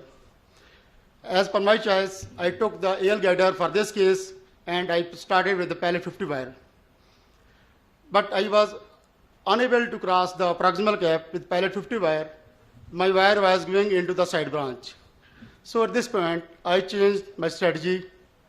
I move on to take the macro catheter along with I kept this parallel 50 wire in the side branch as a parallel technique. I took the macro catheter and I took the higher wire that was Gaia second wire. With the help of Gaia second wire, I was able to cross the proximal coil. But to check whether I was in the true lemon or not, I took another SS. I engaged the left system and with contralateral injection, initially I was in the subinterval course in the first clip on the left side. So I pulled away the wire and then rewire it into the distal RCA. With the help of the contralateral injection from the left system, I was able to put my wire in the right position. After all this, I changed my second Gaia second wire with the workhorse by BMW wire, and also I removed the macro catheter with the balloon tapering technique. After this, the whole disease segment was pre-dilated with 2 into 15 semi-compliant balloon. Sorry, videos are not running in this. So yes, these are the clips from the pre-dilation with 215 semi-compliant Everest balloon. After pre-dilation, the disease segment was stented. The distal RCA was stented with 3 into 38 des. The mid part was stented with 3 into 34, and the proximal RCA was stented with 3.524. R was the promus premium stent. After the stenting, the mid and distal RCA stents were post-dilated with 3.5 into 15 NC balloons at 16 ATM, where the stent in the proximal RCA was post-dilated with 4 into 15 NC balloon at 16 ATM. And after post-dilatation, this is the final view, and here you can check it. This was the procedure, the RCA which we started, and this is the, end result. Vessel fully opened and patent. There was very nice. Stent fully post-dilated. And the fun learning points for the fellows, it's very useful thing to be used in cath lab. It increases the well support in complex CTO cases, especially in the integrated approach. It also enhances the guide tip manipulations and help in assessing side branch in complex cases. Dual injection should be mandatory in performing the CTO PCI, especially in the cases where contralateral exists. And also the parallel wire techniques, it has been established one of the most helpful techniques for the CTO in the integrated techniques. There are some algorithm for the fellows, how to choose the wire for integrated desiccations. As per this algorithm, we should use filter XT or pilot 50 wires. I used a pilot 50 wire. The next wire was Gaia second, as in this algorithm, and then this is the hybrid CTO grasping algorithm. In the cases where retrograde, where we have to plan whether we have to go for antegrade or retrograde. First, the dual injection. Second, if it depends upon the missing segments, torsity, calcification, and collaterals, and how is the distal vessel behaving, how is the size of the distal vessels. All these technique depends upon all these factors. If lesion length is less than 20, the good approach is for antegrade. If it is more than 20, it's a retrograde. But in our setup, we usually do with the antegrade. We are not performing the retrograde PCIs in our setups. And this is from my side. Thank you very much for the listening. It's a really great case, Dr. Saab. But I think if ever you want to think of a double stick, one must do it initially, because once the patient's fully apronized, especially approaching from the leg, can be a bit tricky. Sir, yes, you are right. We in WIC were not used to do these things. I think this was the first case we use the vasectomy. It's a great effort, but I think that's what Nadeem was saying, that if you do these regularly, it will become a second nature. Sir, we have started these things regularly in our setups. Our team is ready to do these things. Excellent. Excuse me, you mentioned in the history, you mentioned that this gentleman was using 20 packs of cigarettes in 1 year. So it's less than 1 cigarette a day. So should that be sort of called a strict smoking or 200? How did you calculate that? 20 packs in 1 year? Just for interest. Yes. Sorry, sir. Yes. It's 20 cigarettes per day for 1 year. It's 1 pack cigarette. Yes. 1 pack consists of the 20 cigarettes. If one person is consuming 1 pack of cigarette per day for 1 year, it's 1 pack a year for him. Oh, thank you. एक डब्बी यार नहीं, दिन की एक डब्बी ना।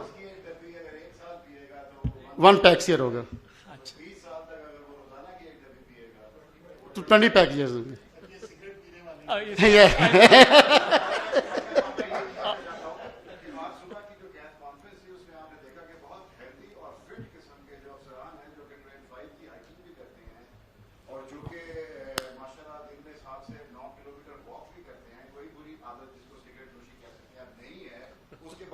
They have got severe triple vessel coronary artery disease. So the lesson, take home message should be try to live happily, whichever way. Oh yeah. So the Bhurban machine na,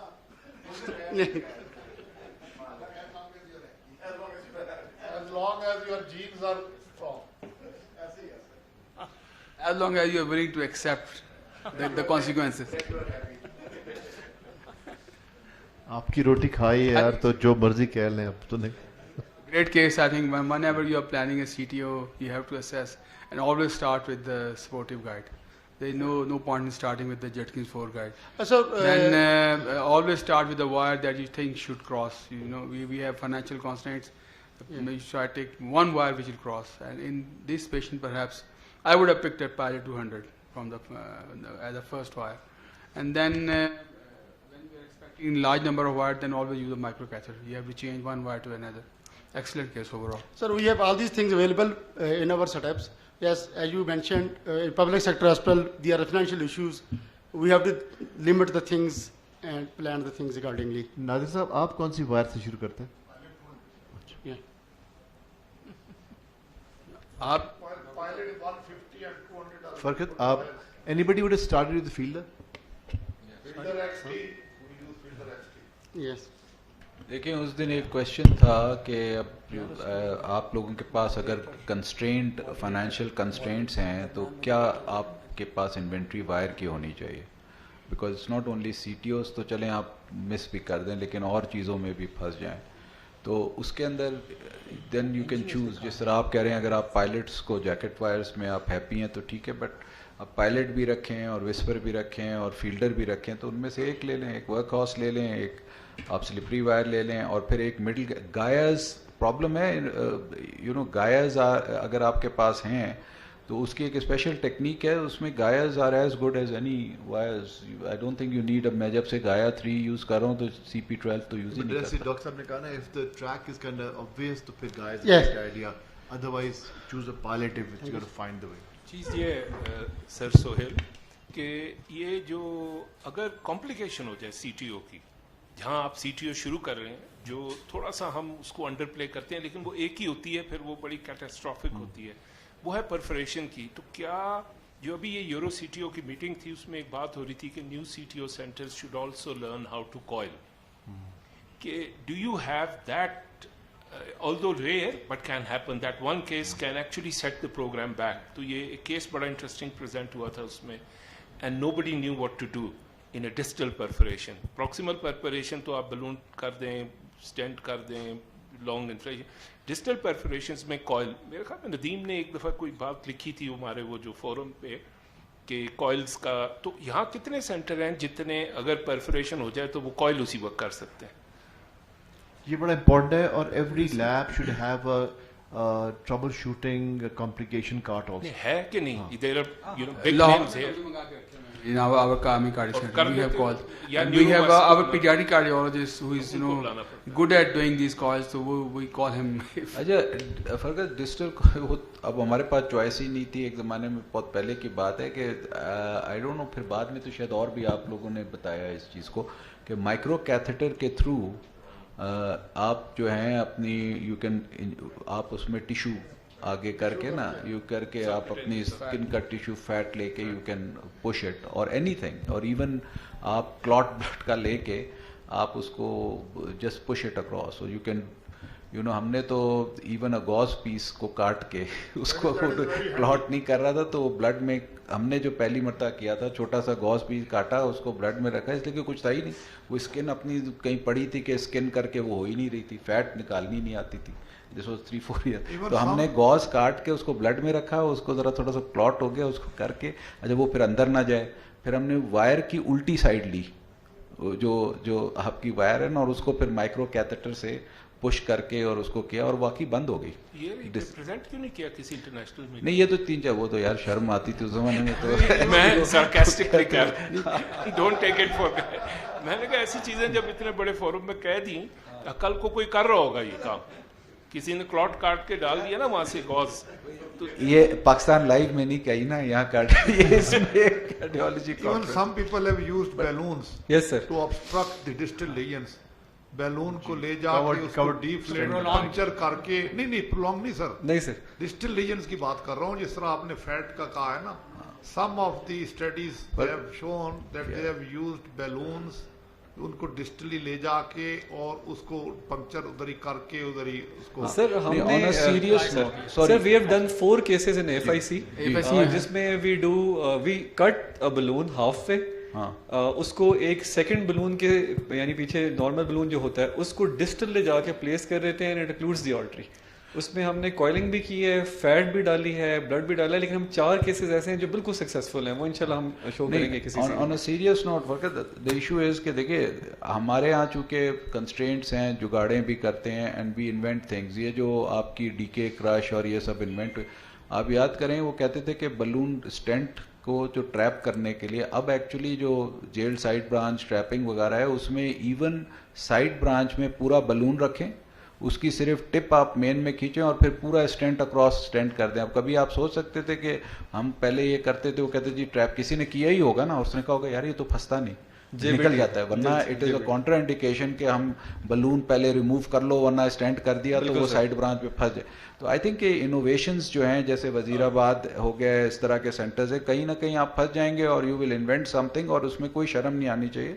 इस तरह की कॉन्फ्रेंसेज में आप present करें and share each others experience. मैंने भी कहीं सुना ही था ये चीज़ जो हमने ट्राई की, वरना गॉज के साथ तो I think it's not proper. I will Bilal sir एक बार ना just describe the method very briefly for the audience sir, कि आप कॉइल एम्बोलाइज करना या फैट एम्बोलाइज करना का क्या है, like you take a wire take a micro catheter.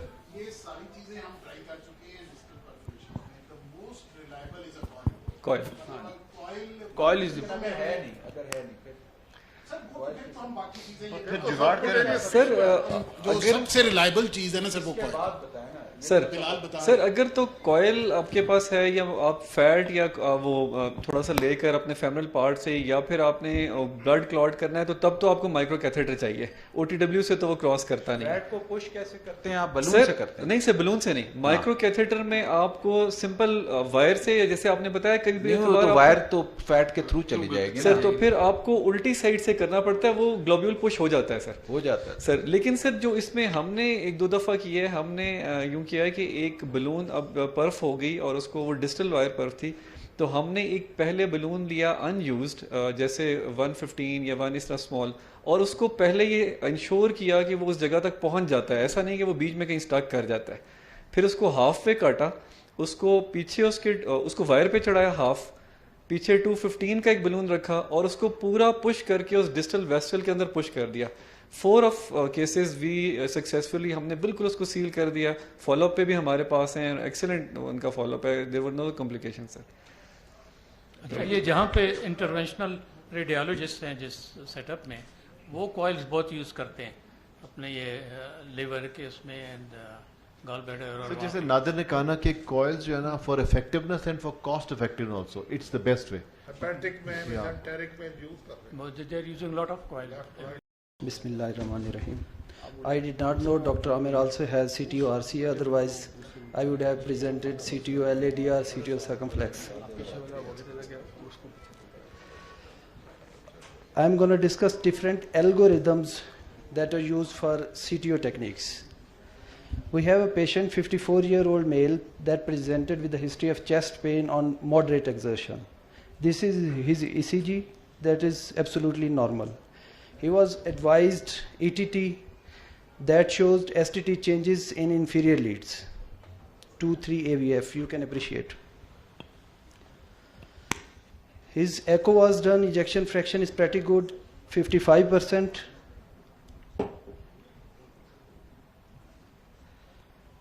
These are the images. As you can see, that LV is very good. So he was advised angiography after that. This is the angiogram that is showing moderately tight proximal OM branch, and left main is normal, proximal LAD is normal.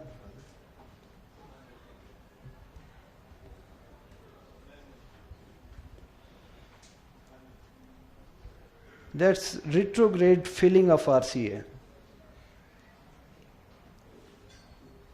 Here we can see with good collaterals, retrograde filling of RCA there is.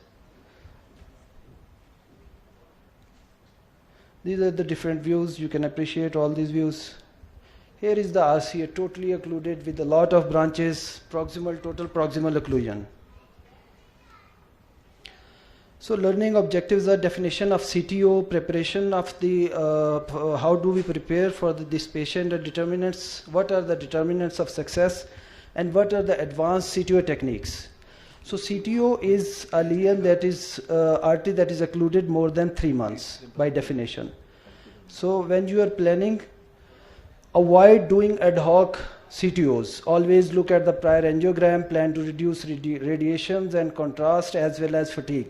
Consider viability scanning if ejection fraction is low. And always consider for dual injection as my predecessor has already mentioned. I want to mention here the success rate of CTO PCI is significantly improved during the past decade from 50 to 70% to 85 to 94% at the experience centers. These are the different algorithms being used all over the world. The first and the foremost is hybrid algorithm, which Dr. Aamir has already explained. Other is Asia Pacific CTO Club China, Japan CTO Club, Euro CTO Club, and the last one is Global CTO Crossing Algorithm. Hybrid algorithm emphasizes the importance of dual angiography. It recommended a prompt change of strategy in case of failure to achieve progress, and awareness of radiation and contrast use and procedure time. And Asia, I have mentioned few, I'm not showing you all the algorithms, but it will be confusing. I have mentioned the few lines.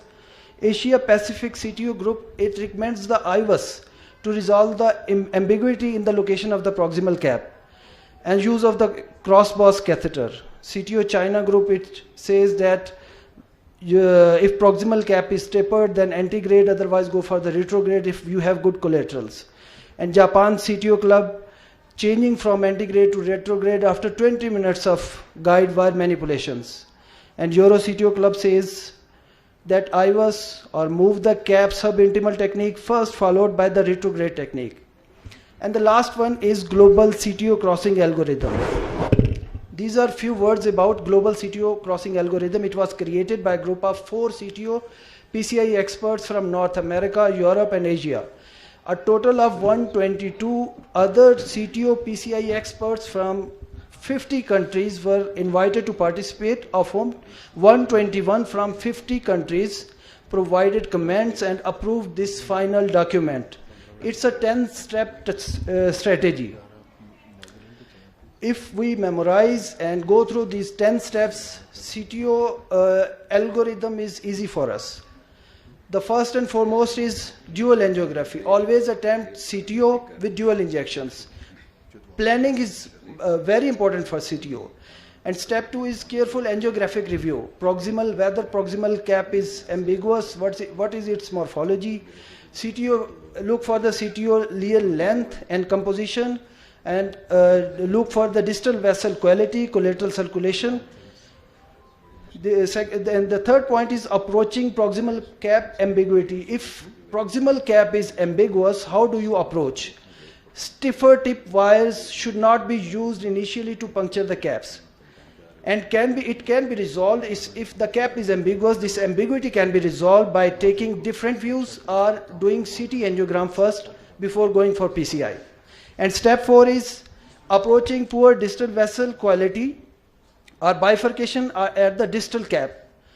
If we have distal vessel quality is poor and there is a bifurcation at the distal cap, go for retrograde approach. It's safer in these patients. And step 5 is feasible retrograde option. We should look for whether it's feasible or not. We will look at the interventional collaterals feasible for crossing. There are 3 types of collaterals: bypass grafts, septal collaterals, and epicardial collaterals. Epicardial collaterals are the last one which we will attempt. We will try to go from the septal or the bypass grafts. And step 6 is antegrade wiring strategies. Start with the low tip, tapered, polymer jacketed guide wire. These are the steps. If we follow these steps, it will be easy. If it's not working, then we may escalate to the stiffer polymer jacketed or high tip load wires that should be tapered. And if we have gone to the escalation technique, and escalation should be followed by the de-escalation. If wire fails to enter in the distal true lumen, parallel wiring technique, device-based re-entry, that is the stingray balloon, and or the IVUS guided antegrade wiring should be done. And if all of this is not working, antegrade dissection and re-entry may work. It should be done in those patients where there is the leal length more than 20 millimeter, it's calcified, it's tortuous, and presence of appropriate re-entry zone of large caliber and without major side branches. 7th step is retrograde approach should be done for those patients who have ambiguous cap and bifurcation at the distal cap, and when antegrade approach is completely impossible. Always try to go with the antegrade approach. If it's not working, then look for the parameters for retrograde approach. If they are there, then go for that approach. And we should keep in mind, step 8 is we should keep in mind that if our one strategy is not working, we should immediately go for the other one. Because one experience again and again will not work out for us. And step 9 is sometimes we do investment procedures. We do not go for the 100% success. If crossing attempt fails, different investment procedures may be considered if benefit is more than harm. We can do balloon angioplasty of proximal cap and wait for the 2 months to re-attempt to heal dissections.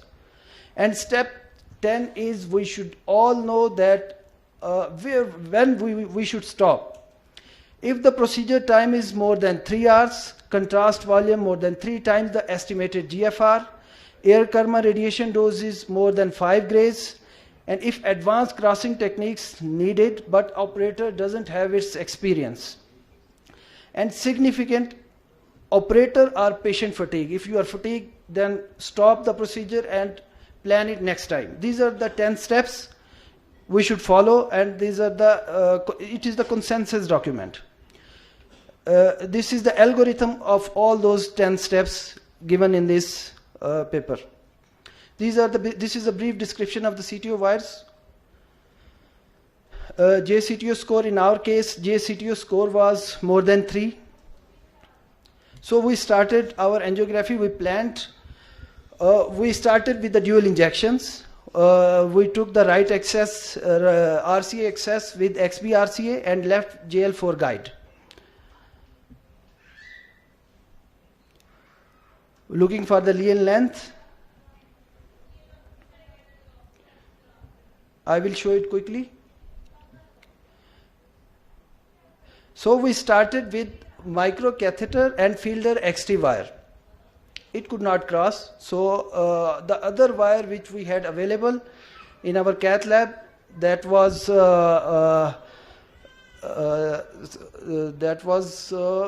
sir, I think Crosset 100. It was Crosset 100. So we started with then Crosset 100. It crossed.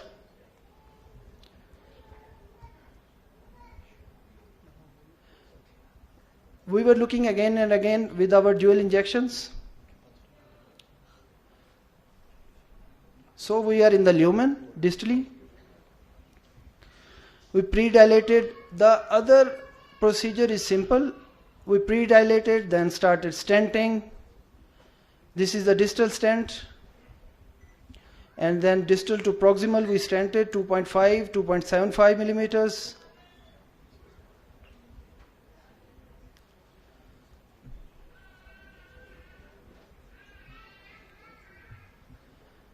These are the different stents. I will show you quickly.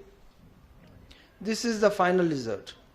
Here we can appreciate one point in the mid-distal portion which we could not dilate even with the higher NC balloons, going up to 20 millimeters of mercury, 20 atmospheric pressure.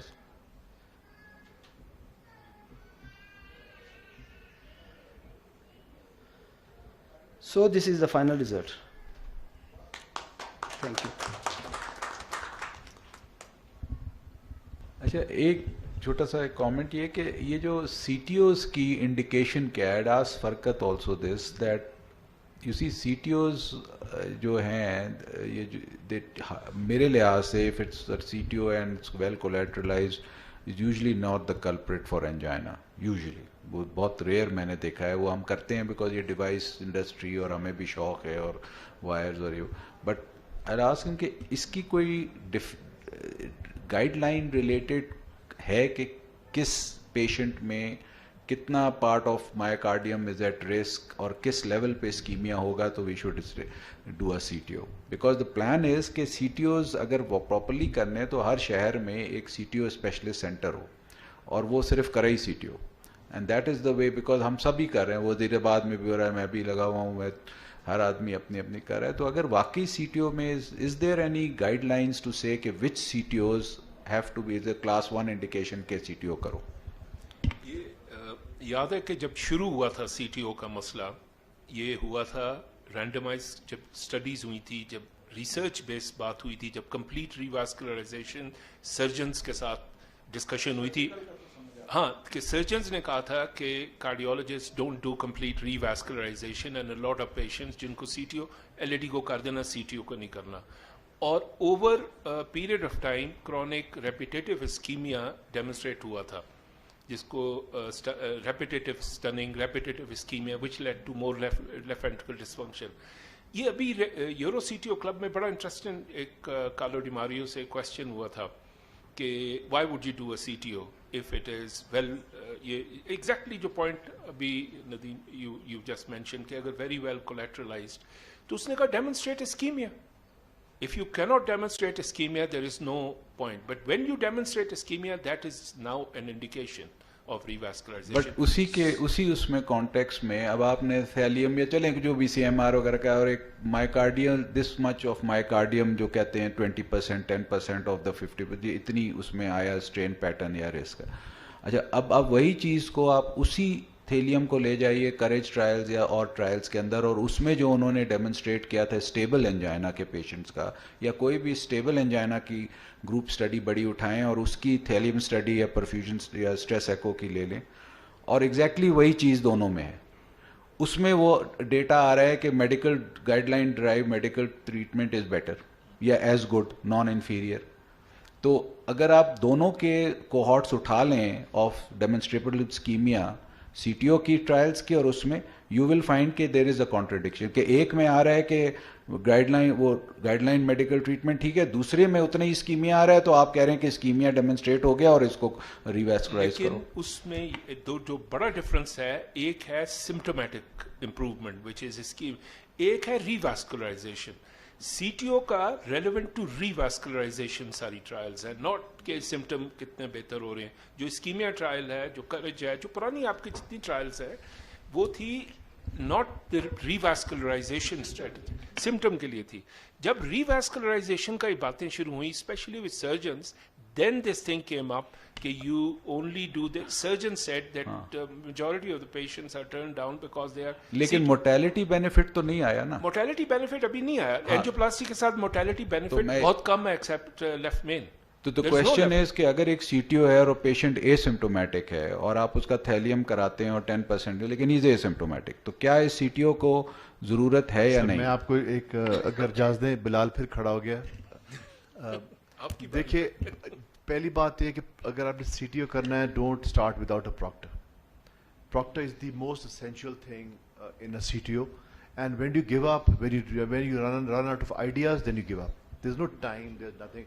8 घंटे की बात है, मैं उसी पे आ रहा हूँ. जब करनी है CTO तो पहले antegrade wire escalation, then antegrade dissection, then retrograde approach, and then retrograde dissection. ये steps हैं. और retrograde dissection के लिए you really need to have the whole skill set and the equipment. अगर आपने antegrade wire escalation करनी है तो you can go on ischemia more than 10% or whatever. लेकिन retrograde पे जब आना है तो patient has to have angina. If he doesn't have angina, there's no angina, there's no business doing retrograde. That is the जो UK वो बात जो कर रहे हैं कि angina के साथ तो guideline directed medical therapy के साथ आपको पता है प्रॉब्लम है. ये बात होती है जब complete and incomplete revascularization. That's when CTO, the way CTO came up was कि complete versus incomplete. कहीं angina का जिक्र नहीं है. Complete versus incomplete revascularization. If you're going to go complete revascularization, you cannot left a total. Then second thing came up. पहले angina के साथ you are absolutely right कि जी आपकी medical therapy के साथ उतना ही mortality पे कोई benefit, लेकिन फिर आया chronic repetitive ischemia जिसके ऊपर इन्होंने सारी फिर खेली. Then I'm afraid what you said बड़ा passing comment था, लेकिन अगर जाना meetings में तो ना कहो कि फिर company directed था. बहुत बड़ा कंपनी एलिमेंट आ गया इसके बीच में, ख़ास तौर पे यूरोपियन एंड जापानीज, और उन्होंने फिर इसको बहुत उठाया. अब जो है ना बात हो रही है two different, ischemia which is treatment, medical treatment, और आपकी सिम्टोमेटिक. एक है रीवास्कुलराइजेशन, उसमें है complete versus incomplete with no. उसमें इंफीरियरिटी और सुपीरियरिटी सर्जरी के साथ कंप्लेन किया है. तो अब तो उसमें अब वो सर्जन्स के साथ हमारी लड़ाई है ना कि वो कहते थे कि आप इनकम्प्लीट करते हैं इसलिए हमारी लॉन्ग टर्म मेस और ये थोड़ी बेहतर है, मोर्टेलिटी नहीं बट उनकी लॉन्ग टर्म वो. तो उस पर फिर अब ये हुआ कि रिकम्प्लीट करो तो हम सर्जन्स को मैच कर सकते हैं. सर जो लोग CTOs नहीं करना चाहते, symptoms is the indication. जो लोग मेरी तरह CTOs करना चाहते हैं, I have a slide from cardiovascular innovations, वो मैं आपको पढ़ के सुनाता हूँ कुछ points. मैं हमेशा सीनियर्स को ये बताता हूँ. Number 1 is opening CTOs actually reduces ischemia. Collaterals, they provide insufficient flow during stress. Extremely low FFR and IFR. Number 2nd point is although CTOs do not cause MIs, presence of a CTO decrease tolerance to future events. Number 3 is CTO PCI can improve global LV function. 4 is CTO PCI is a necessary alternative to SVG PCI or redo cabbage. And 5th is CTO may be the only non-STEMI Lian subset where PCI actually improves survival. This is from Cardiovascular Innovations 22. I would like to add in one more point in this, 1 or 2. यार अब किसी को रोक रहा है, मैं बोलता हूं.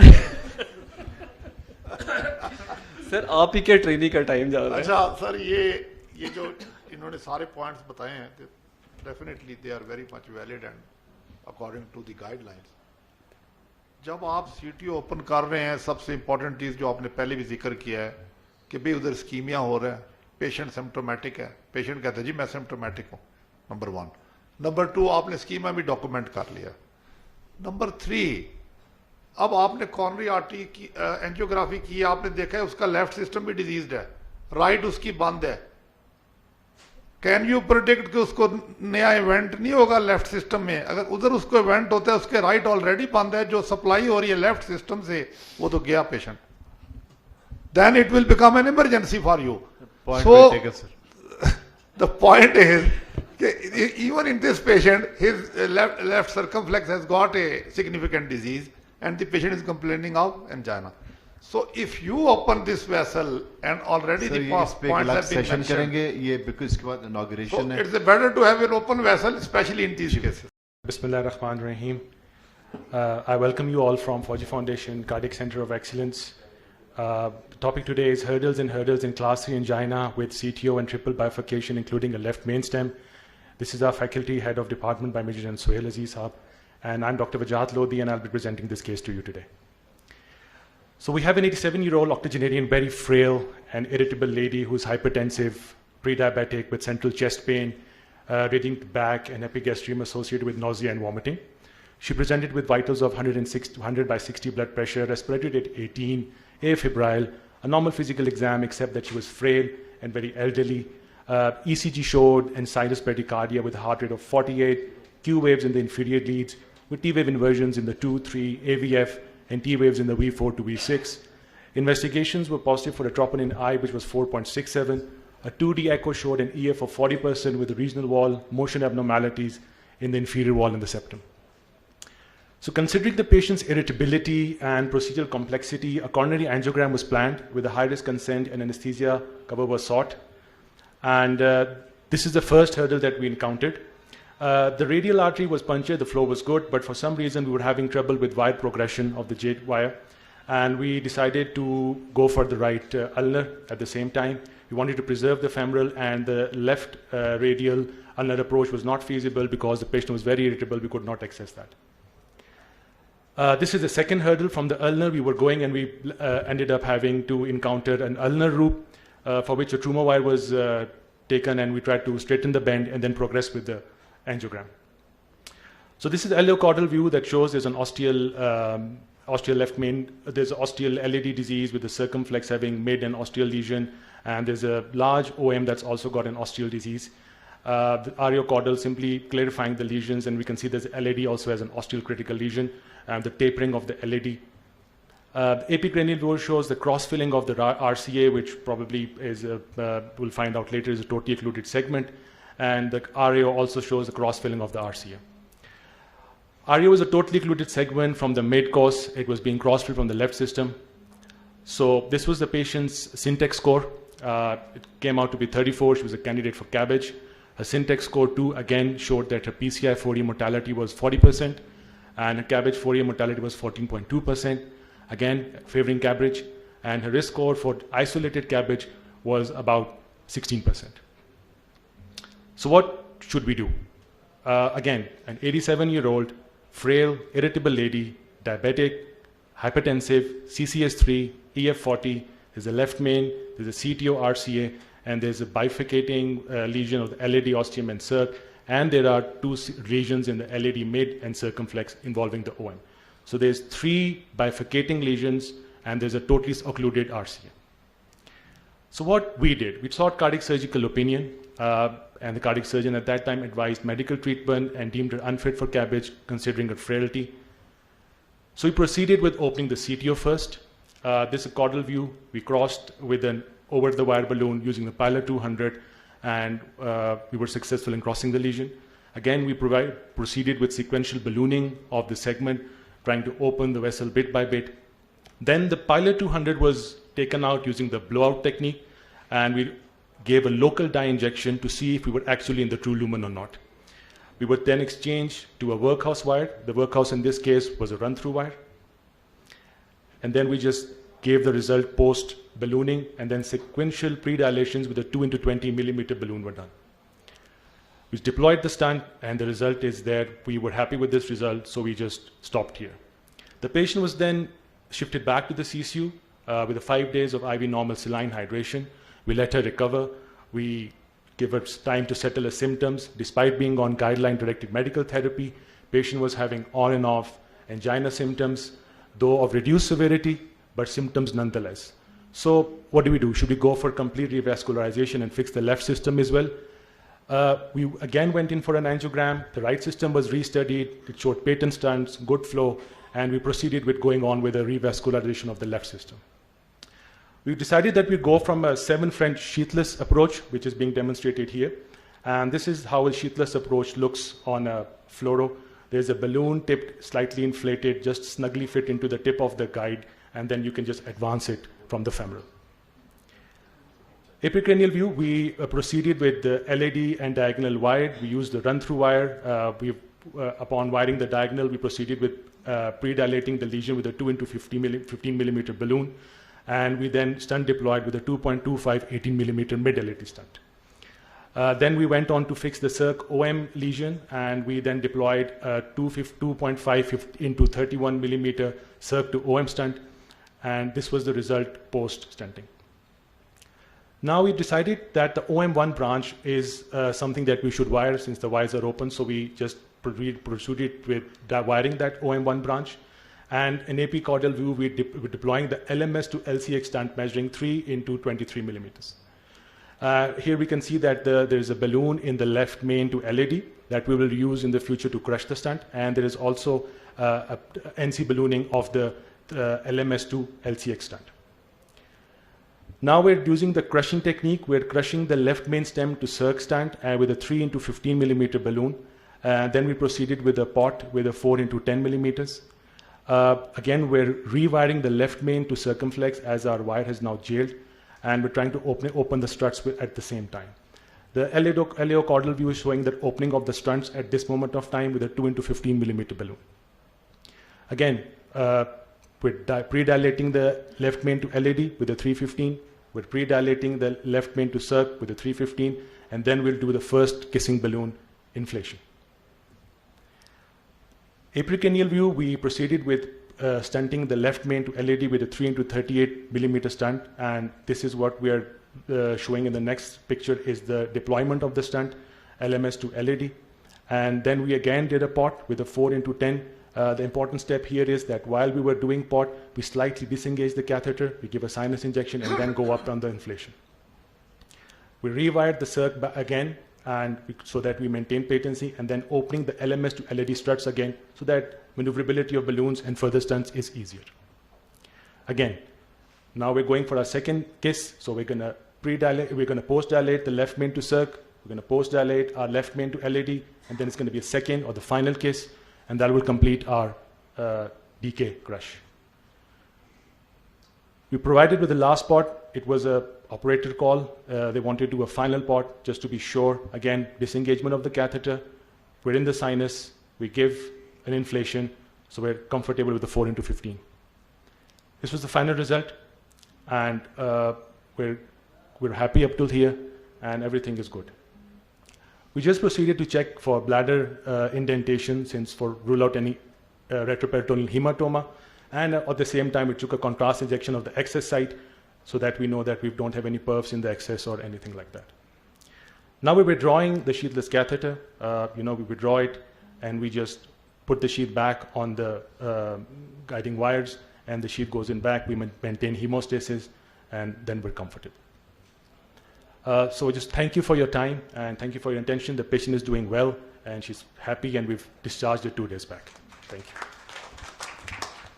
Actually, पहले भी था कि इसके some late filling happens into the sinus, and इसकी जो है ना circ से PLB से vessel जाती है, कोई blush आता है which fills into, जिसके काफी बात की fistula या क्या है, nobody could figure out. But I thought it drains into the coronary sinus and वहाँ से आरे में जाता है.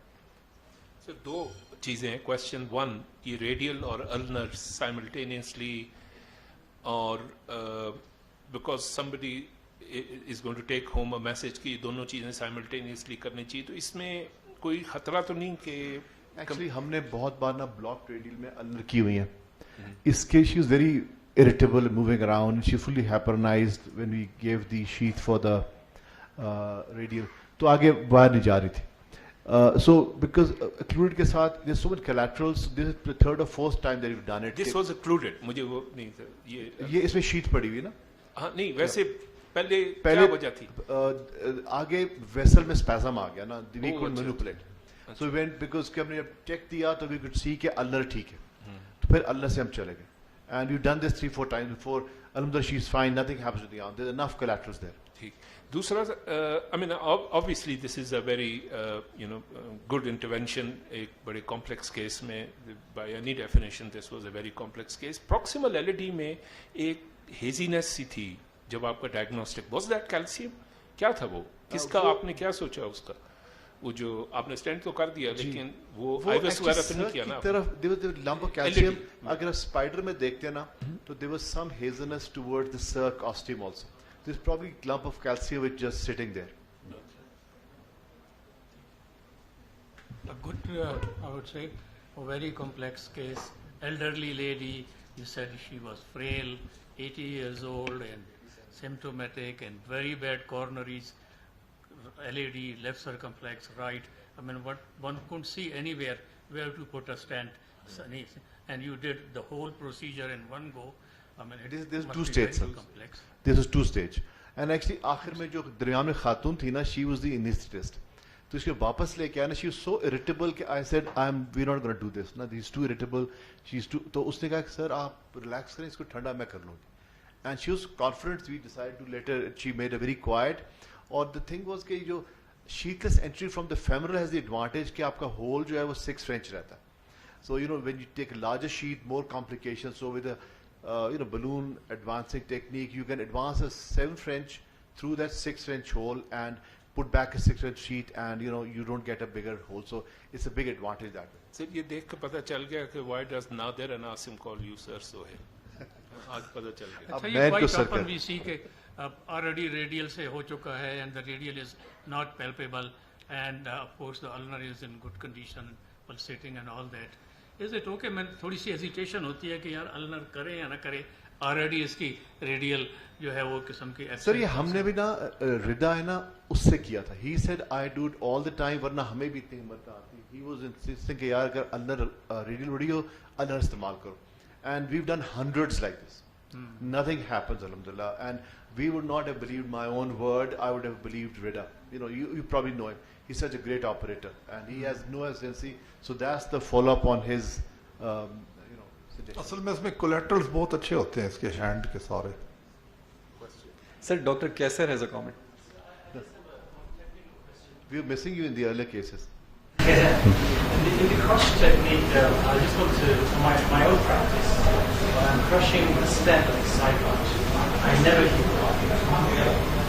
And I've seen this is the last case, the wire was kept in. I'm not sure if this, I can see why, I can see the logic of it, but then the wire is trapped between now 3 metal layers. Is this something that you really do? I always keep it trapped. Yeah, so in the first crush, it's crushed behind 1 layer of stent. And when you recross and you dilate 2 millimeter, then I take it out. So it acts like a little support. And when I use the I again let it be jailed when the LED stents goes in. And when I recross and use a 2 millimeter balloon to open the struts, I then take it out, because then there's too much wires in there. And that's why we took out the wire in the OM also. Because too many wires, then they entangle, and then the difficulty in advancing. Now we actually had to use, because they were like 4 millimeter, 4.5 millimeter balloons, and you cannot push those 4.5 reused balloons back in the left main. And so we had to do new ones. And because with so many vessels, there's so much crisscross, crossing becomes a problem. So you try and keep as little possible. In fact, I was doing a live case with Dr. Chen, and I had another wire in the OM like this, and he said take the 3rd wire out because it's going to have problem. I did finish with the 3 wires, but I mean everybody feels that you must try as little wires as possible. You tend to get confused also.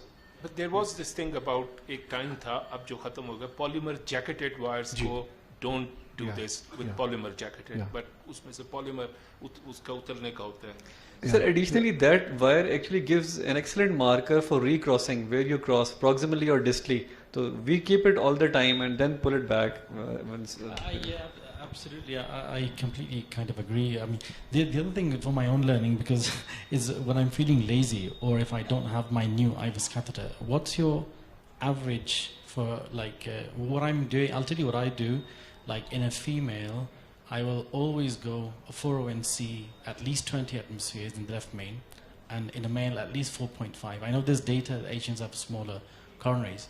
I'm just wondering for my own learning, and obviously you guys are more experienced, is this the right thing to do?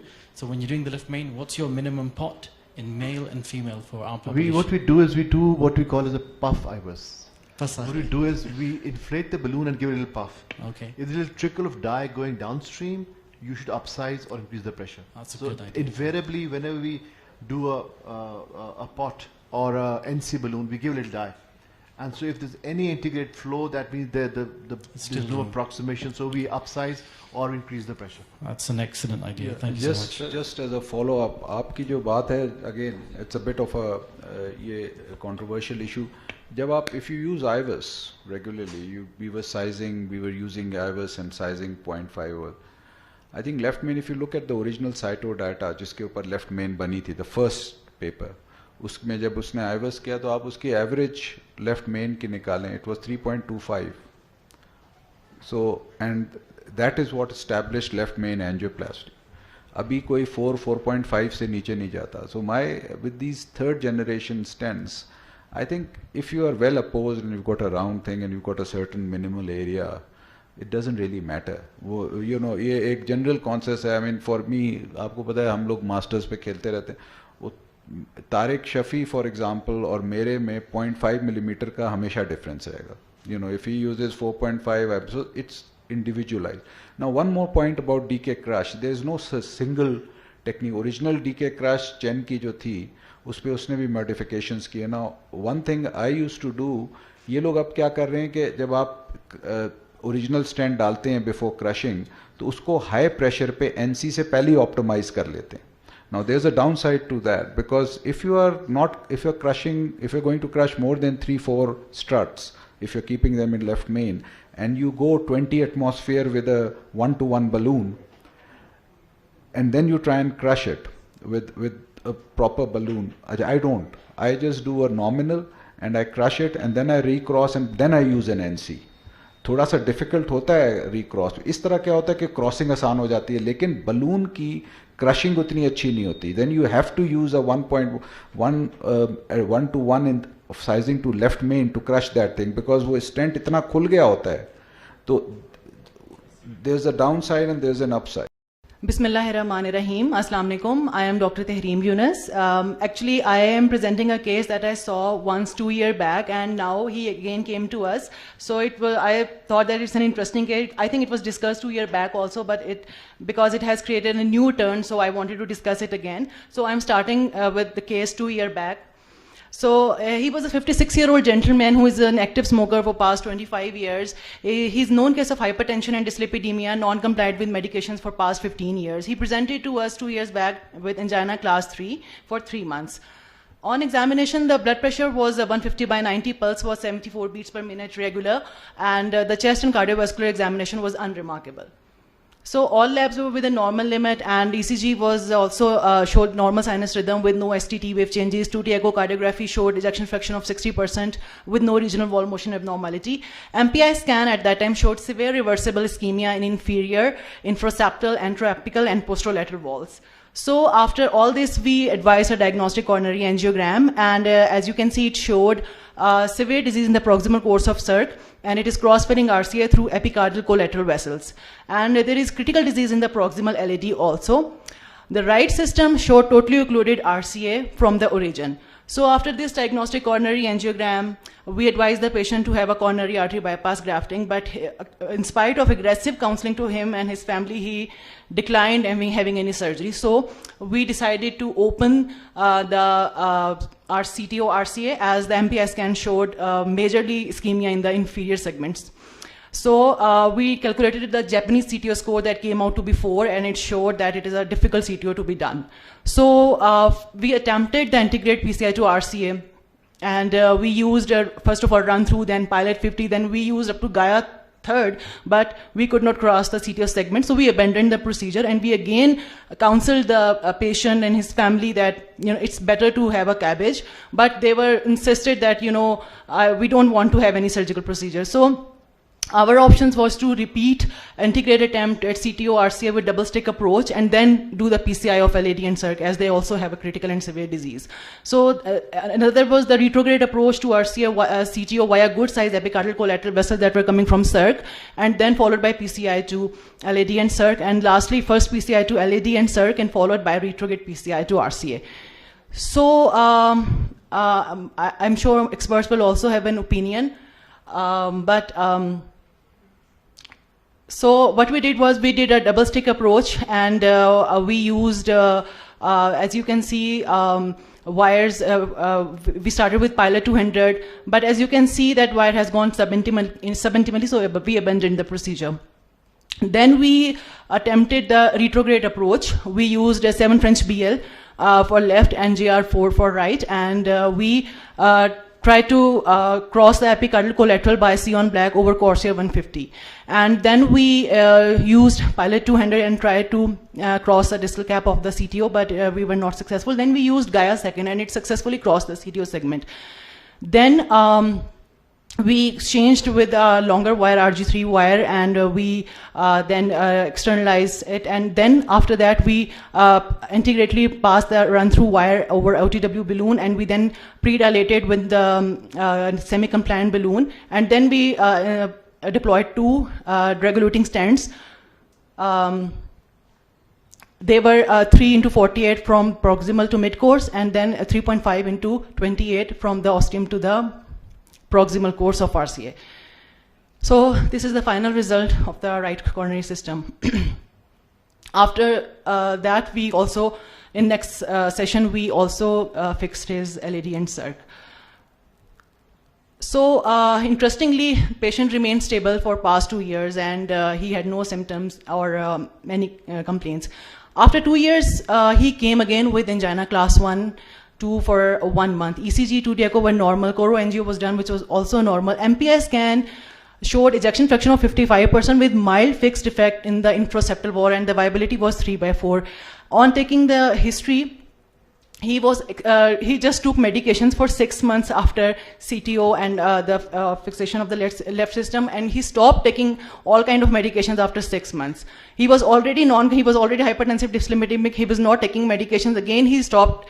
After having 4 stents, he stopped taking medications, and he again came with angina. So we have started some aggressive medical management. We increased the dose of statins. We have asked him to have a compliance of medications. So we have seen this patient recently, so I just said that to share this. Yes. So it's important that after doing a CTO, we should counsel the patient for having a good compliance with medications. Sometimes it's not the technical problem, sometimes it's also the medical, patients are not taking their drugs optimally, so they come with again chest pain. Great case. So in the sense that he left total treatment including dual platelet therapy, antiplatelet therapy, and still he was okay, the coronary arteries were normal, although he did have angina. But what was the source of angina when the coronaries were normal? And I mean, how did it happen that he didn't take any antiplatelets for 1.5 years? There's some data that when you do these,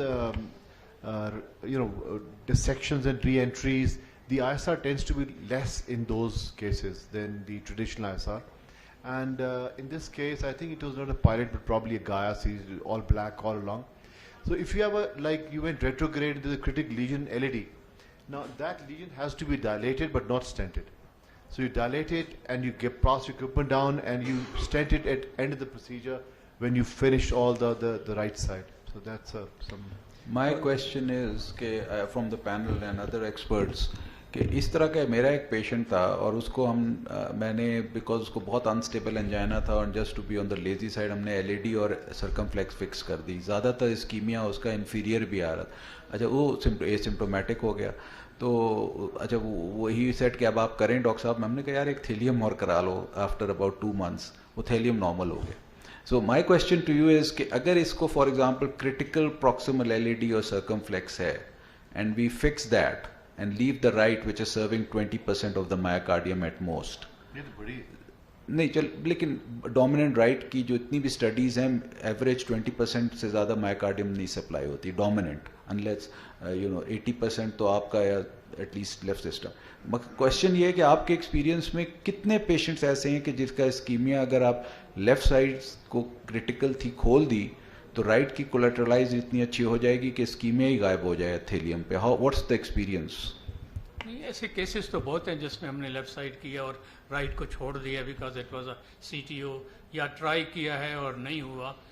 objective ischemia की बात कर रहा हूँ, not symptoms, objectively भी खत्म हो गया। Sir I think जब इंटरवेंशन करें ना तो you must compete with surgery, या तो टोटल करें, अगर आपने पार्शियल करनी है तो देन यू से पार्शियल बट अप्रोप्रिएट और एडुकेट, विच मीन्स कि आप अब उसकी कोमॉर्बिड्स ऐसे हैं कि कांट हैव सर्जरी और राइट खोल नहीं सक रही और कुछ, तो आप दूसरी जो पेन वाली सिम्टम है उस टारगेट वेसल कर दें, दैट एक्सेप्टेबल। लेकिन एक बंदा who is fit for surgery उसमें करने से पहले बहुत counselling and you know it has to be individualized. नहीं, लेकिन we cannot, you see in our cost restrained environment with the सेहत कार्ड पे I've got a great objection कि ये जो, and we've been talking to the government, मैंने पहले भी बात ये मिनिस्टर से अभी भी की है कि आप ये इंसेंटिवाइज नहीं कर सकते, आप ये नहीं कह सकते कि आपका वेरिएबल वो है पैसे जो फिजिशियन ले ले, कॉस्ट जो बचेगी वो, no, you have to fix the physician cost, और इक्विपमेंट में आप नहीं करें। अभी कर क्या रहे हैं, what you are saying is